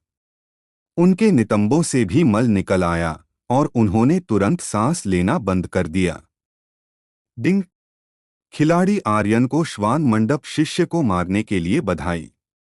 क्या आप स्तर को अवशोषित करना चाहते हैं? मैं अभी भी लोगों को मार सकता हूं। रगड़ो, अवशोषित करो। डिंग। सिस्टम सूचना सफल निष्कर्षण।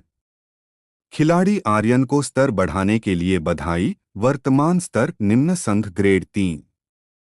विशाल पत्थर टूट गया और आर्यन आकाश में उड़ गया, जैसे एक पत्थर का बंदर जन्म ले रहा हो।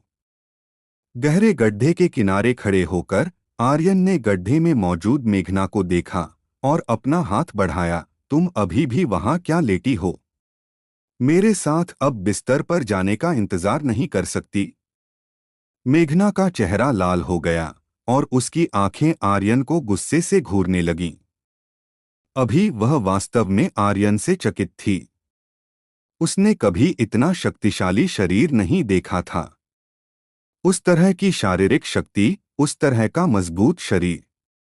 यह वास्तव में मदहोश कर देने वाला था। शक्तिशाली की परीक्षा। मेघना ने प्रतिक्रिया दी, उसका शरीर सीधा हो गया और एक पल में वह गड्ढे से बाहर निकल गई। उसके चेहरे पर वही ठंडा, बर्फीला भाव लौट आया और उसने चारों ओर देखा, थोड़ा चौंक गई। यूएर तुरंत मेघना ने दाशवान महल की दिशा में देखा और कहा, क्या तुम अभी भी अपनी पिछली बात पर कायम हो? आर्यन ने कहा, तुम अपनी बात से मुकर रही हो? मेघना ने कहा, नहीं, मेरी शर्त यहां से जीवित निकलना है। अब मुझे एक और शर्त जोड़नी होगी। अगर तुम फिर से ऐसा कर सकते हो बिस्तर के बाद, मैं तुम्हें जो चाहो करने दूंगी। आर्यन ने कहा, क्या शर्त? मेघना ने कहा, श्वान यू को लेकर साथ में निकलना। आर्यन ने उदासीनता से कहा, खुशी से। मेघना ने कहा, मैं रास्ता दिखाऊंगी, तुम मेरा पीछा करो। मेघना ने दर्द सहा, उसका शरीर अचानक उछला और सीधे दाशवान महल की ओर उड़ गया। यूएर, कृपया सुरक्षित रहो। श्वान यू ने सभी मंडप मालिकों को अंधा कर दिया था। उनके हाथों में पड़ना मौत से भी बदतर होगा। मेघना बहुत चिंतित थी। उसने अपनी गति को अधिकतम तक बढ़ा दिया। उसे इस बात की परवाह नहीं थी कि आर्यन साथ रख पाएगा या नहीं।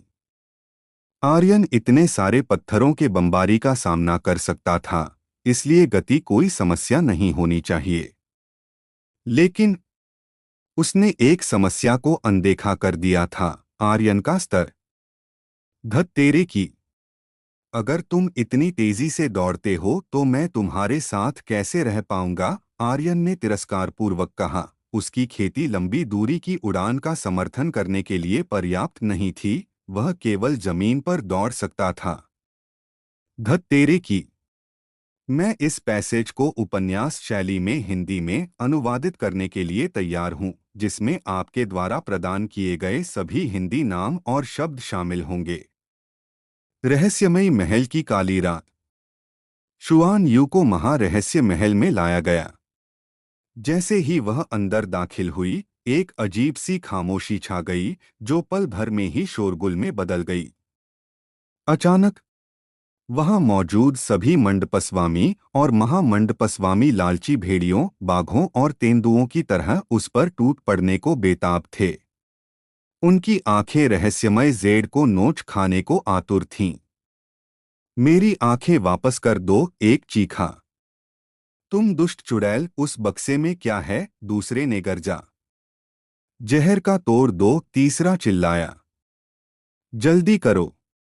हर कोई शुआन यू को खूंखार नजरों से घूर रहा था, किंतु वे अंतर्बोध जेड को देख नहीं पा रहे थे।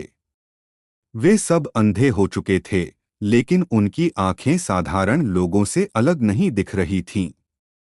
शुआन यू ने एक एक करके सबको देखा और अचानक ठंडी हंसी हंसी। यह लालच है। यह बक्सा असल में ये आसुरा के लिए तैयार किया गया था। उसने मेरे शुआन परिवार को नष्ट कर दिया, इसलिए मैं चाहती थी कि वह फिर कभी देख न पाए। लेकिन आप सब भी उसी की तरह हैं, असीम रूप से लालची। यदि आप पहले आर्यन को छोड़ देते तो मैं आपको नहीं छोड़ती। यह सब तुम्हारे लालच की वजह से है कि हमारी यह हालत हुई है। गुस्ताखी! महामंडपस्वामी ने भारी गर्जना की और उसके शरीर से दबाव एक भयंकर तूफान की तरह उमड़ पड़ा। धड़ाम धड़ाम! शुआन यू घुटनों के बल गिर पड़ी और उसके मुंह से खून का एक कतरा निकला। मंडपस्वामी भी क्रोधित हो उठे। वे अपने दिल में जानते थे कि परम दिव्य खजाने के प्रलोभन के सामने वे अपने हृदय के लालच को नियंत्रित नहीं कर सकते थे, लेकिन वे इसे स्वीकार नहीं करते। शुआन यू मुस्कुराती रही, क्या मैंने दुखती रग पर हाथ रख दिया? शुआन मंडप के 9 मंडपस्वामी अब सब अंधे हो गए हैं। हा हा हा। हा हा हा। ये शियो लुओ मर चुका है। शुआन परिवार ने बदला ले लिया है। अब हमने शुआन मंडप के 9 विशेषज्ञों को भी अंधा कर दिया है। हमारा शुआन परिवार हर किसी के द्वारा याद किया जाना तय है। हा हा हा। शुआन यू ने भी सब कुछ किस्मत पर छोड़ दिया था। शुआन के की मृत्यु ने उसे जीने की इच्छा से वंचित कर दिया था। अकेले और असहाय जीने से तो मरना बेहतर था। बेशर्मी। धड़ाम धड़ाम धड़ाम। शुआन यू की खेती शुरू से ही उच्च नहीं थी, इसलिए वह दबाव का सामना नहीं कर पाई। उसका चेहरा पीला पड़ गया और वह अत्यधिक दर्द में थी, लेकिन वह बहुत शांत थी। शुआन यू के कमजोर शरीर को महसूस करते हुए महामंडपस्वामी ने तुरंत दबाव हटाया और कहा, तुम सब रुक जाओ। अंतर्बोध जेड, तुम्हारे शुआन परिवार का परम दिव्य खजाना कहाँ है? अभी भी उसने हार नहीं मानी थी। इसके अलावा उसे और भी यकीन हो गया था कि शुआन परिवार के पास एक परम दिव्य खजाना था। जिस बक्से ने उन्हें अंधा कर दिया था, वह इसका सबसे अच्छा प्रमाण था। उनकी साधना का स्तर क्या था? प्रकाश की एक किरण भी उन्हें अंधा करने के लिए काफी थी, तो कोई कल्पना कर सकता है कि बक्से के अंदर की चीज कितनी शक्तिशाली थी। महामंडपस्वामी का सवाल सुनकर हॉल में फिर से सन्नाटा छा गया। शुआन यू ने कहा, तुम अभी भी परम दिव्य खजाने के बारे में सोच रहे हो? तुम्हें क्या लगता है मैं तुम्हें वह दे दूंगी? महामंडपस्वामी ने गहरी आवाज में कहा, जब तक तुम खजाना सौंप दोगी, मैं तुम्हें कुछ भी वादा कर सकता हूं, तुम्हारी जान बख्शने सहित। शुआन यू ने कहा, चिंता मत करो, तुम्हें यह कभी नहीं मिलेगा। वास्तव में बक्से के अंदर कमल का जेड पेंडेंट था, लेकिन वह आर्यन के शरीर पर रखा गया था। मूल रूप से वह आर्यन को इसे कुछ समय के लिए रखने देना चाहती थी। जब तक वह आर्यन को शुआन मंडप में आने के लिए फुसला सकती थी, आर्यन को वहां अपनी चाची के साथ जेड पेंडेंट सौंपना पड़ता। लेकिन अब ऐसा करने की कोई आवश्यकता नहीं थी। महामंडपस्वामी का धैर्य समाप्त हो गया और उसने भारी आवाज में कहा, मेरे धैर्य की सीमा का परीक्षण मत करो। आप लोगों को यह स्टोरी कैसी लग रही है, कमेंट करके जरूर बताएं। और बने रहे आप अपने जीवपति त्रिपाठी जी के साथ। धन्यवाद मित्रों। एपिसोड 3279। शुआन यू ने कहा, असल में मैं पहले शुआन मंडप को चीज देना चाहती थी और अपने शुआन परिवार का बदला लेने के लिए शुआन मंडप की शक्ति का उपयोग करना चाहती थी, लेकिन तुमने खुद परम दिव्य खजाने को नष्ट कर दिया। महामंडपस्वामी ने भौहें चढ़ाई। वह अचानक एक कदम आगे बढ़ा और बोला, तुमने क्या कहा? शुआन यू हंसी, तुम ही थे जिसने अरहद शुआन लिंग को उस आदमी को टूटी हुई आकाश चोटी पर भेजने का आदेश दिया था, और तुमने ही परम दिव्य खजाने को एक मृत अंत में भेजा। एक बार जब वह मर जाता है तो वह दिव्य खजाना भी गायब हो जाएगा। एक परम दिव्य खजाना एक साधारण आत्मा कलाकृति से अलग था। वह आध्यात्मिकता से भरा था, और एक बार जब वह अपने स्वामी को पहचान लेता तो वह जीवन भर अपने स्वामी के साथ रहता। मृत्यु मृत्यु थी, जीवन जीवन था। टूटी हुई आकाश चोटी कैसी जगह थी? ऐसी कोई जगह नहीं थी जहां कोई एक बार ऊपर जाने के बाद जीवित रह सके। इसके अलावा अब जब टूटी हुई आकाश चोटी ढह गई थी तो उस पर मौजूद लोग और अधिक मृत नहीं हो सकते थे। महामंडपस्वामी ने सिर हिलाया और कहा, नहीं नहीं, ऐसा बिल्कुल नहीं है। एक परम दिव्य खजाना इतनी महत्वपूर्ण चीज है, तुम इसे बीच रास्ते में मिले एक अजनबी के हाथों में कैसे दे सकती हो? बोलो। महामंडपस्वामी ने अचानक शुआन यू का कॉलर पकड़ा और उसे हवा में उठा दिया, गरजते हुए कहा, कहाँ है? सौंप दो। शुआन यू हवा में उठ गई और उसका पूरा शरीर महामंडपस्वामी द्वारा कुचल दिया गया। शुआन यू डरी नहीं और बोली, वह पहले ही गायब हो चुका है। असंभव। धड़ाम। महामंडपस्वामी के शरीर से आभा फट पड़ी, जिससे पूरा हॉल कांप उठा। उसकी आंखें पहले से ही अंधी थीं।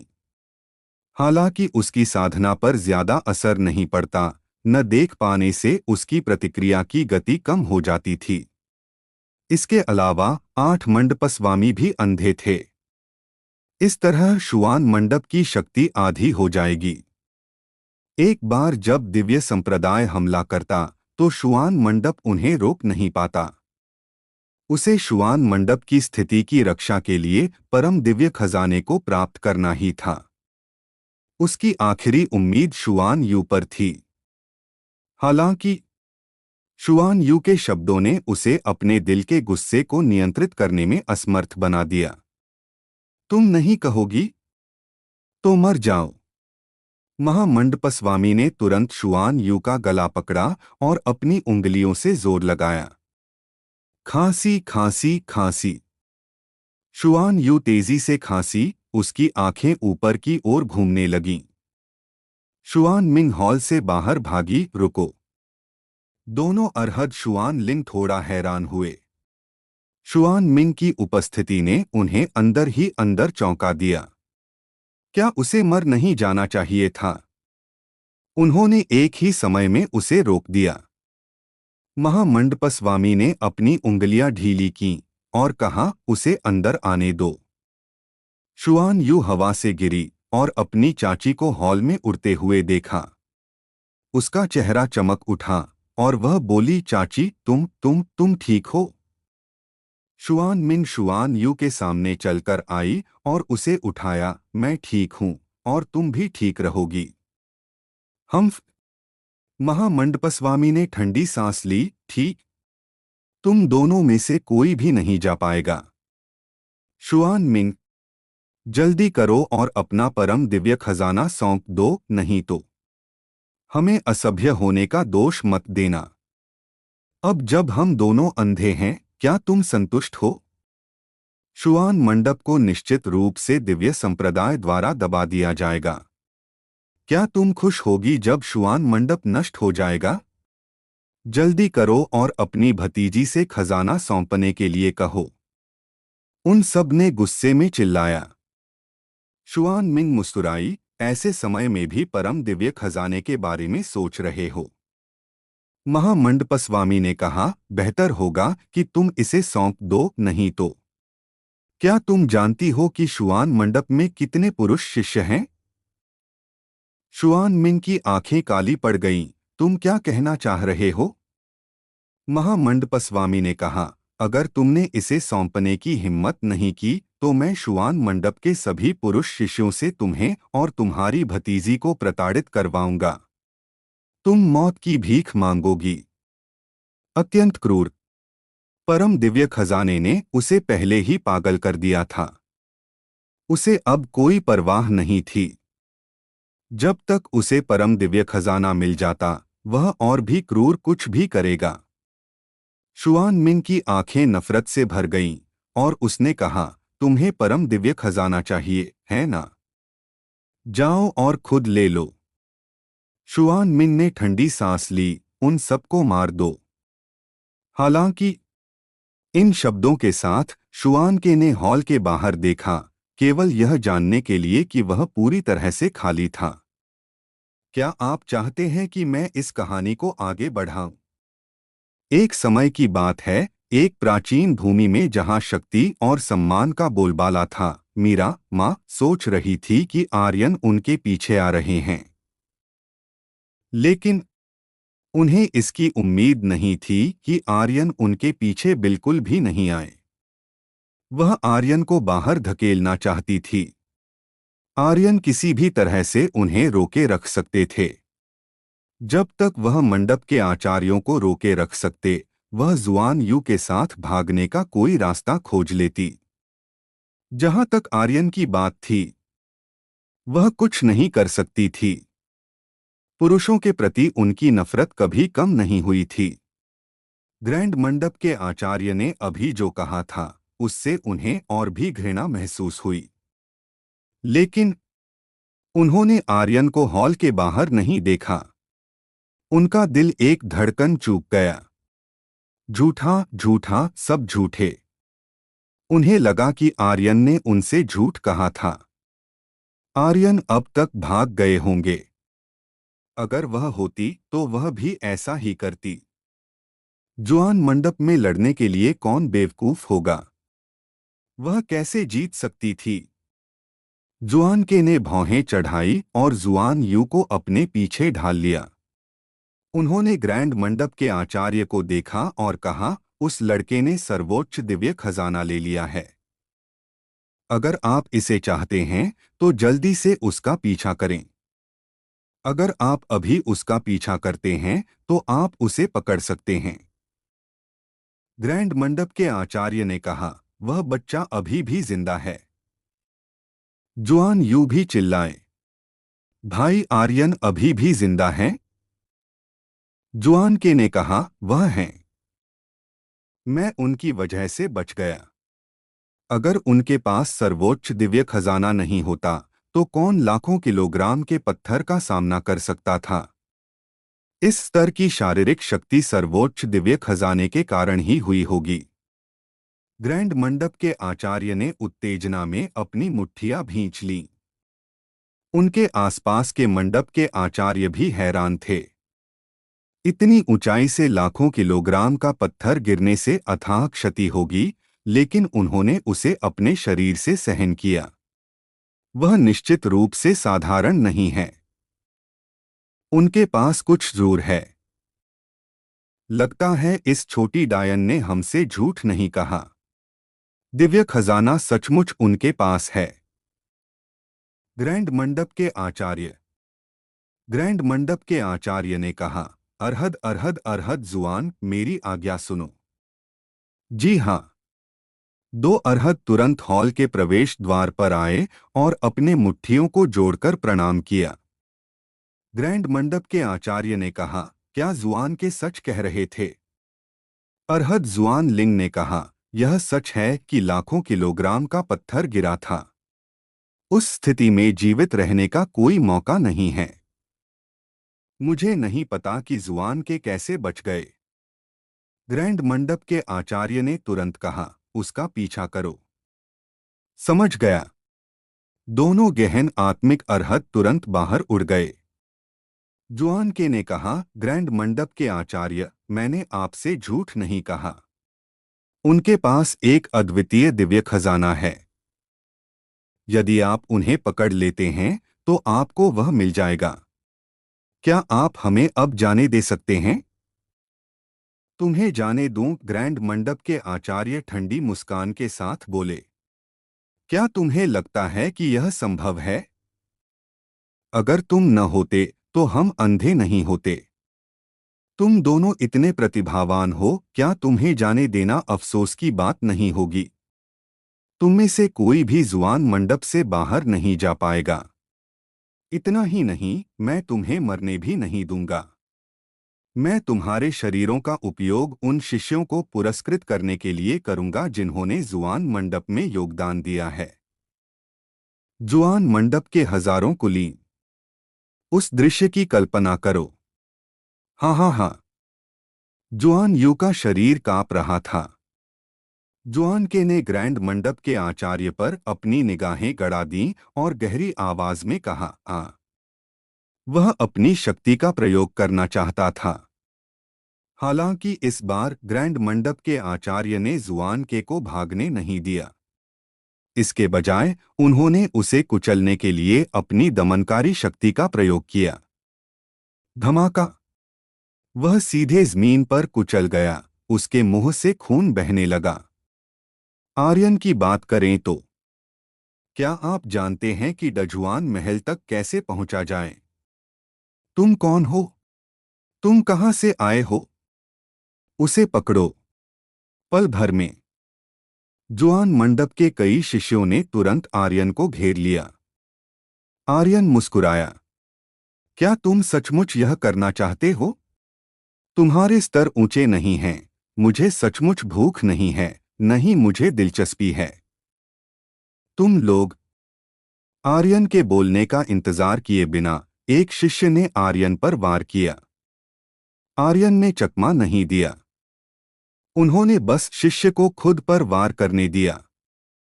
गूंज। आर्यन के पेट में छोटा भंवर थोड़ा सा हिला, जैसे एक ब्लैक होल निकल रहा हो। धमाका। शिष्य का शरीर तुरंत ढीला पड़ गया। उसका पूरा शरीर एक झींगे की तरह ढह गया। आर्यन ने उस पर कदम रखा और कहा, मुझे लड़ाई से सबसे ज्यादा नफरत है। उन्होंने शिष्य के सिर पर कदम रखा और उसे नीचे पटक दिया। धड़ाम। वह सीधे कुचल गया। आसपास के शिष्यों की आंखें भयावह हो गईं, लेकिन वे डरे नहीं। वे एक ही समय में आगे बढ़े। आर्यन के जोड़ हिले और एक चरमराती आवाज के साथ उन्होंने बुदबुदाया, ठीक है, मुझे देखने दो कि इस ताऊटी के शरीर में किस तरह की विशेष शक्ति है। अभी अभी उस चाल में उन्हें लगा कि उनके डांटियन में छोटा ब्लैक होल घूम रहा है। यह ऐसा था जैसे वह सब कुछ निगल रहा हो। ताऊटी, स्वर्ग खाओ, पृथ्वी खाओ, सब कुछ खाओ। आर्यन को लगा कि वह फ्लोरोसेंट रोशनी ताऊटी बूढ़े व्यक्ति की विरासत शक्ति थी। उनका डांटियन टूट गया था और सीधे ताऊटी की शक्ति में बदल गया था। कोई भी शक्ति जो उनके शरीर पर प्रहार करती, वह निगल जाती। यह केवल वह शक्ति थी जिसे आर्यन जानते थे। यदि निगलना था तो निश्चित रूप से एक विस्फोट होगा। यह सिर्फ इतना था कि उन्होंने पर्याप्त निगला नहीं था, इसलिए वे विस्फोट नहीं कर सकते थे। वे तीनों आर्यन के सामने दौड़े। उनकी तलवारें और कृपाण आर्यन के शरीर पर वार कर रहे थे। आर्यन के शरीर का एक भी बाल क्षतिग्रस्त नहीं हुआ और वे लोग तुरंत कमजोर हो गए। उनकी खेती 5 सेकंड भी नहीं चली इससे पहले कि वे एक एक करके सूख गए। आर्यन ने उन पर एक एक करके कदम रखा। पिछला अध्याय, अगला अध्याय, धमाका। पिछला अध्याय, अगला अध्याय, धमाका। पिछला अध्याय, अगला अध्याय, धमाका। 3 शिष्य गिरे और सिस्टम ने आवाज की। हालांकि उनके स्तर सभी औसत थे और आर्यन उन्हें अवशोषित करने में भी बहुत आलसी थे। क्या कोई जानता है कि महान गहन महल तक कैसे पहुंचा जाए? आर्यन ने जोर से गर्जना की और कई लोग तुरंत दोनों तरफ की इमारतों से बाहर निकल आए। उनमें से एक जुआन मंडप की युवा पीढ़ी का प्रतिभाशाली था, जुआन टियान। जब जुआन टियान ने आर्यन को देखा तो उनकी आंखों से तुरंत क्रोध की ज्वाला निकली और उन्होंने कहा, धिक्कार है, तुम अभी भी जिंदा हो। इस बार मैं निश्चित रूप से तुम्हारी जान ले लूंगा। वह तुरंत ऊपर नहीं गया। जुआन टियान ने भारी आवाज में कहा, वह रहा, उसे मेरे लिए मार डालो। युवा पीढ़ी के शिष्यों के दिलों में जुआन टियान का बहुत ऊंचा स्थान था। उनके आदेश से आसपास के लोग तेजी से आगे बढ़े, सीधे आर्यन को 3 परतों और 3 परतों में घेर लिया। आप लोगों को यह स्टोरी कैसी लग रही है, कमेंट करके जरूर बताएं। और बने रहे आप अपने जीवपति त्रिपाठी जी के साथ। एपिसोड 3280। आर्यन समय बर्बाद करने के लिए बहुत आलसी था और उसने कहा, आओ आओ आओ, तुम सब मुझ पर एक साथ हमला करो ताकि मैं समय बर्बाद न करूं। उन्होंने अपने कान खुजलाए और कहा, आओ, तुम मूर्खों की तरह वहां क्यों खड़े हो? पिछला अध्याय, अगला अध्याय, धमाका। गर्जना। सभी प्रकार की शक्तिशाली तकनीकें आकाश को ढक गईं और आर्यन के शरीर पर गिरीं। आर्यन ने बिल्कुल भी चकमा नहीं दिया। चाहे वह ब्लेड हों, तलवारें हों, हथेलियां हों, मुट्ठियां हों या गुप्त तकनीकें हों, उन्होंने बिल्कुल भी विरोध नहीं किया। उन्हें अपने शरीर पर गिरने दिया। फूक, कमजोर विस्फोट। यह खुजली भी करने की ताकत तक नहीं पहुंच सकता। कितना उबाऊ है। आर्यन बहुत अहंकारी था और उसके दिल में परमानंद था। ताओटी के शरीर की रक्षा सचमुच बहुत मजबूत है। उसी समय जुआन मंडप पर्वत के तल पर वज्रक ने जुआन मंडप के ऊपर विस्फोट की आवाज सुनी और उसकी आंखें भयावह हो गईं। उसने भी पूरी कोशिश की और अपनी मुट्ठियों की एक लहर के साथ उसने पहाड़ की रखवाली कर रहे 2 शिष्यों को उड़ा दिया। उसके कदम उड़ने जैसे तेज थे। वज्रक ने गंभीरता से कहा, गुरु, मैं आपको बचाने आया हूं। महान गहन महल। रिपोर्ट, वह लड़का जिसे आर्यन कहते हैं, उसे घेर लिया गया है। महान मंडप के आचार्य ने उत्तेजित होकर कहा, अच्छा, उसे मेरे पास ले आओ। क्या आप चाहते हैं कि मैं इस कहानी को आगे बढ़ाऊं या कोई और जानकारी प्रदान करूं? एक भयानक सन्नाटा छा गया। क्या कहा तुमने? भव्य मंडप स्वामी, ग्रैंड पवेलियन मास्टर, गरज उठे। सबकी आंखें उस शिष्य पर टिकी थीं जिसने यह चौंकाने वाली खबर दी थी। शिष्य की आवाज भी कांप रही थी, जैसे किसी अनहोनी का पूर्वाभास हो। उसने लड़खड़ाते हुए दोहराया, आकाश। आकाश सैन्य मंडप, स्काई मार्शल पवेलियन के सभी वरिष्ठ भ्राता सब मारे गए। धड़ाम। भव्य मंडप स्वामी की आभा क्रोध से फट पड़ी। उनका चेहरा लाल हो गया और नसें तन गईं। क्या दिव्य पंथ, डिवाइन सेक्ट के विशेषज्ञ यहाँ हैं? क्या इस समय उनका प्रकट होना दिव्य पंथ द्वारा ही नियोजित था? विस्फारित नेत्रों से भव्य संप्रभु किसी प्रेत की तरह क्षण भर में जुआन के एक्सयूएन के पास पहुंच गए। उन्होंने उसे कसकर पकड़ा और गहरी आवाज में पूछा, क्या यह तुमने किया है? आकाश सैन्य मंडप क्या था? जुआन मंडप एक्सयूएन पवेलियन के 9 मंडपों में आकाश सैन्य मंडप सबसे शक्तिशाली था। यह जुआन मंडप के अभिजात वर्ग का घर था। लेकिन अब वे सब मारे गए थे। यह जुआन मंडप के लिए 9 के अंधे होने से भी बड़ा आघात था। जुआन के एक्सयूएन के ने ठंडी आवाज में कहा, हाँ, यह मैंने ही किया। वह मरना चाहती थी। इस समय मृत्यु ही उसके लिए सबसे बड़ी मुक्ति थी। एक बार यह मामला सुलझ गया तो हो सकता है कि अनगिनत पुरुष उस पर चढ़ने की कोशिश करें। उस दृश्य की कल्पना मात्र से उसका दिल कांप उठा और वह चाहती थी कि वह तुरंत मर जाए। अब वह आशा कर रही थी कि भव्य मंडप स्वामी उसे एक ही हथेली से मार डालेंगे। आह! भव्य मंडप स्वामी इतने क्रोधित थे कि हवा न होने पर भी उनके लंबे बाल फड़फड़ा रहे थे। उनका क्रोध ज्वालाओं सा प्रखर था। जब उन्होंने जुआन के एक्सयूएन के को हवा में उठाया तो उनके दांत किटकिटा रहे थे।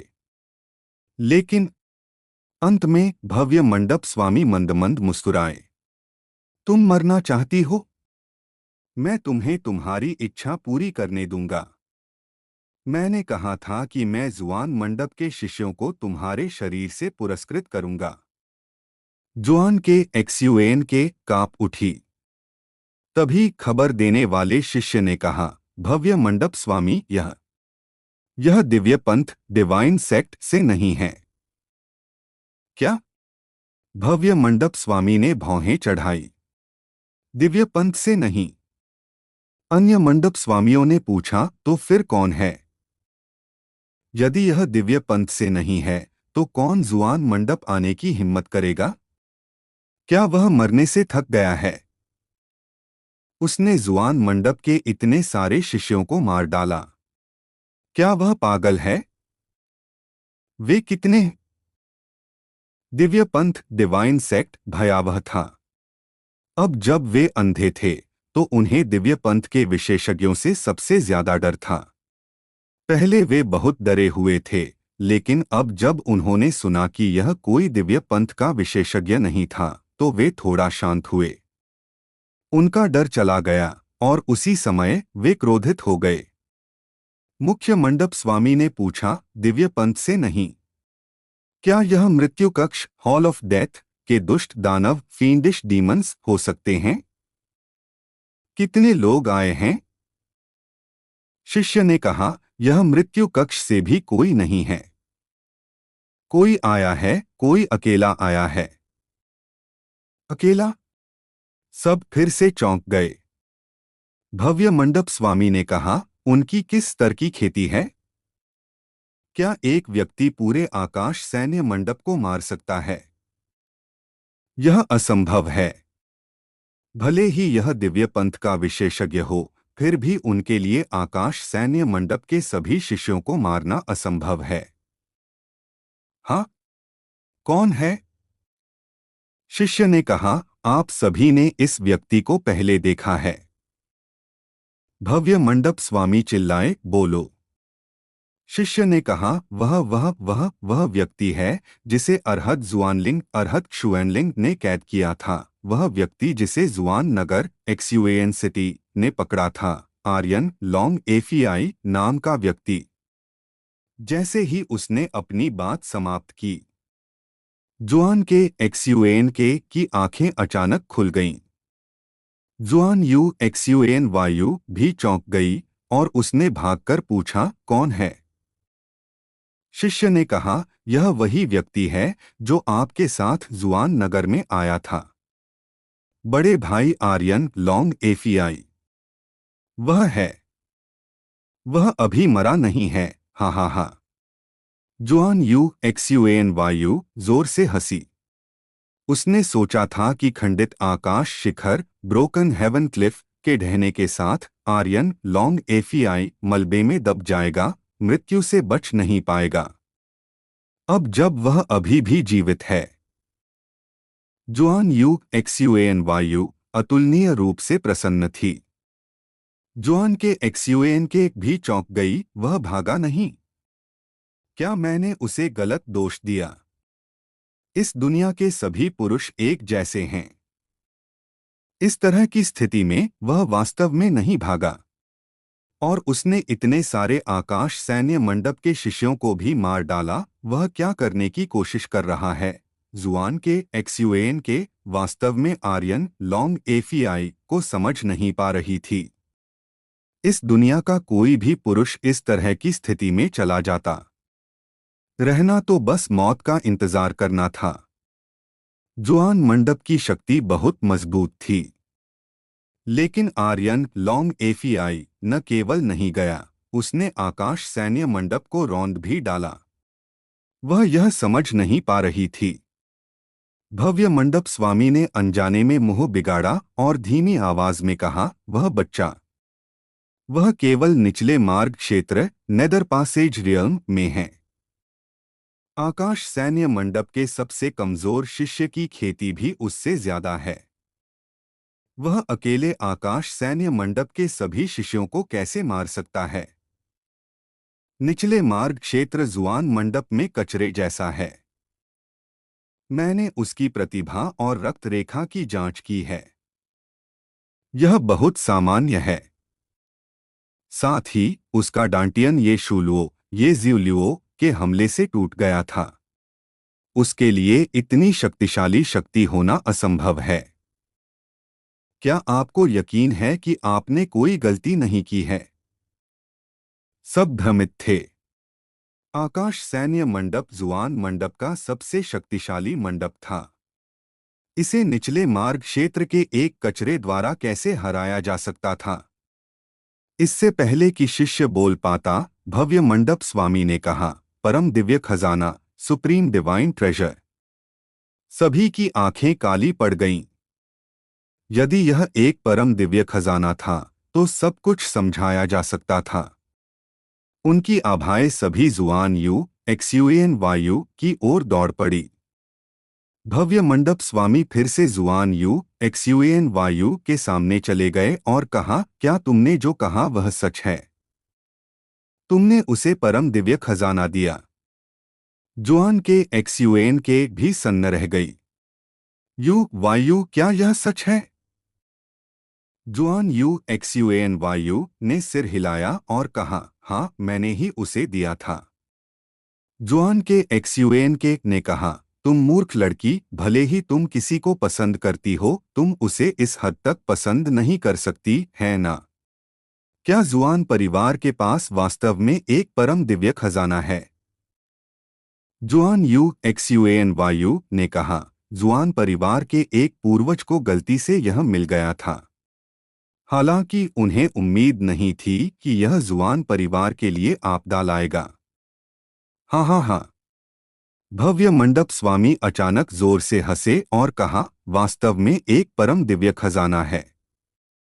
मुझे पहले विश्वास नहीं था। निचले मार्ग क्षेत्र का एकमात्र कचरा आकाश सैन्य मंडप को रौंद सकता है।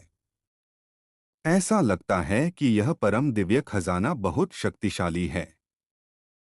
हॉल में बैठे बड़े और मंडप स्वामी उत्साहित हो गए। वे जानते थे कि यदि वे इस परम दिव्य खजाना को प्राप्त कर सकते हैं तो भले ही वे अंधे हो जाएं, दिव्य पंथ उन पर आक्रमण करने की हिम्मत नहीं करेगा। अकेला परम दिव्य खजाना दिव्य पंथ को डराने के लिए पर्याप्त था। हाँ हाँ हाँ। भव्य मंडप स्वामी फिर से जोर से हंसे और कहा, अरहत कहाँ हैं? हाँ। मुख्य हॉल के बाहर 8 अरहद अरहद अरहत आरहट्स उतरे। भव्य मंडप स्वामी ने भारी आवाज में कहा, उसे जिंदा वापस लाओ। याद रखना, वह जिंदा होना चाहिए। 8 अरहद ने एक स्वर में उत्तर दिया, समझ गए। जुआन के एक्सयूएन के की भौहें तन गईं। 8 अरहद की शक्ति असाधारण थी। वे 2 मंडप स्वामियों की युद्ध क्षमता का मुकाबला कर सकते थे।